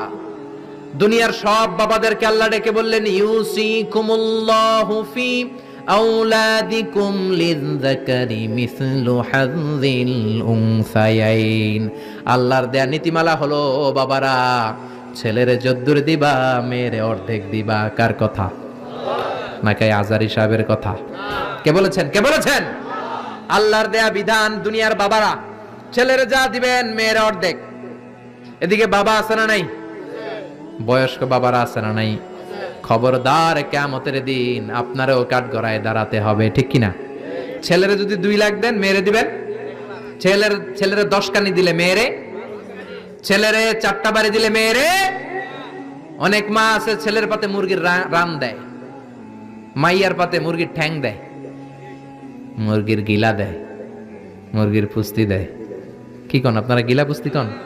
তো মেয়েরে যেমনি পুস্তি দিলেন, মাইয়ার কি রান খাইতে মন চায় না? মন চায় না? দেখবেন যে মা বাবা ছেলের পাতে দেয় মুরগির রান, মেয়ের পাতে দেয় মুরগির ঠ্যাং, ওই মা বাবার শেষ জীবনটা ছেলের বাড়িতে কাটে না, মেয়ের বাড়িতেই কাটে, ঠিক কিনা? এজন্য আফরাদুহুম যায়েদ ইবনে সাবিত। যায়েদ ইবনে সাবিত সবচেয়ে ভালো ফারায়েজের নীতি জানতেন। এই ফারায়েজের নীতি যদি ভঙ্গ করেন, কিয়ামতের ময়দানে জবাব দিতে হবে। অনেক বাবা বলে, মা তোর ভাইয়ের সব দিয়ে দিলাম, তোর লাগে আমি হাত তুলে দোয়া করে দিলাম। তো দোয়া তো আপনি করবেনই, যে যেটা পাওয়ার অধিকারী তারে ওইটা আগে দিবেন, তারপরে দোয়া, ঠিক কি না? সব শেষে বিশ্বনবী বললেন ইন্না লিকুল্লি উম্মাতিন আমিন ওয়া আমিনু হাদিহিল উম্মাহ আবু উবাইদা ইবনুল জাররাহ। সব জাতির মধ্যে বিশ্বস্ত একজন থাকে, আমার সাহাবীদের মধ্যে সবচাইতে বিশ্বস্ত সাহাবী আবু উবাইদা ইবনুল জাররাহ। এটার নাম নিতে অনেকের দাঁত ভেঙে যাবে। আবু উবাইদা ইবনুল জাররাহ। আরবি পড়ে না তো, কোরআন পড়ার সময় নাই, খালি দুনিয়া কে মজা লে লো, দুনিয়া তোমারি হ্যায়। বিশ্বনবী বললেন আবু উবাইদা সবচেয়ে আমিন সাহাবী, নিরাপদ সাহাবী, the most trustworthy personality among my companions। আমার সাহাবাদের মধ্য থেকে সবচাইতে বিশ্বস্ত আবু উবাইদা। কিছু লোক আছে জান যাবে প্রাণ যাবে কিন্তু আমানতের খেয়ানত করবে না, আছে না নাই? এই জন্য বিশ্বনবী ছিলেন আমানতের জন্য সেরা। সবাই বিশ্বনবীরে ডাকতো আমিন। আমিনের সাথে আলিফ লাম লাগান হয়ে যায় কি? আল আমিন, আস-সাদিক আল আমিন। সবাই বিশ্বনবীর কাছে জমা রাখতো টাকা পয়সা। এক লোক তায়েফে যাবে দল করে আবু জাহেলের, যাওয়ার আগে স্বর্ণের বাক্স এনে বলে আব্দুল্লাহর বেটা মোহাম্মদ, কয়েক সপ্তাহের জন্য তায়েফে যাব, স্বর্ণের বাক্সটা তোমার কাছে রাখি। বিশ্বনবী বললেন তুমি না আবু জাহেলের পার্টি করো, ওর কাছে রাখো। ও কয় না আবু জাহেলের পার্টি করি ঠিক, কিন্তু জমা রাখা যাবে না। আবু জাহেলের কাছে যদি স্বর্ণের বাক্স দিয়া যায়, আইসা দেখবো স্বর্ণ নাই, স্বর্ণের বাক্স নাই। জোরে কোন ঠিক কিনা? এরকম নেতা আছে না নাই? অনেকে নেতার দল করে কিন্তু নেতা পাইলে সব খায়। ভালো নেতাও আছে, অনেক ভালো চেয়ারম্যান, ভালো এমপি আছে। আপনাদের এলাকায় নিশ্চয়ই এরকম ভালো ভালো চেয়ারম্যান আছে, এমপি আছে, যাদের কারণে এই দেশের উন্নয়ন এখনো হচ্ছে। চিল্লা এখন ঠিক কিনা? এই জন্য আমানতের খেয়ানত করা যাবে না। আল্লাহ বললেন ওয়াল্লাযীনা হুম লিআমানাতিহিম ওয়া আহাদিহিম রাউন।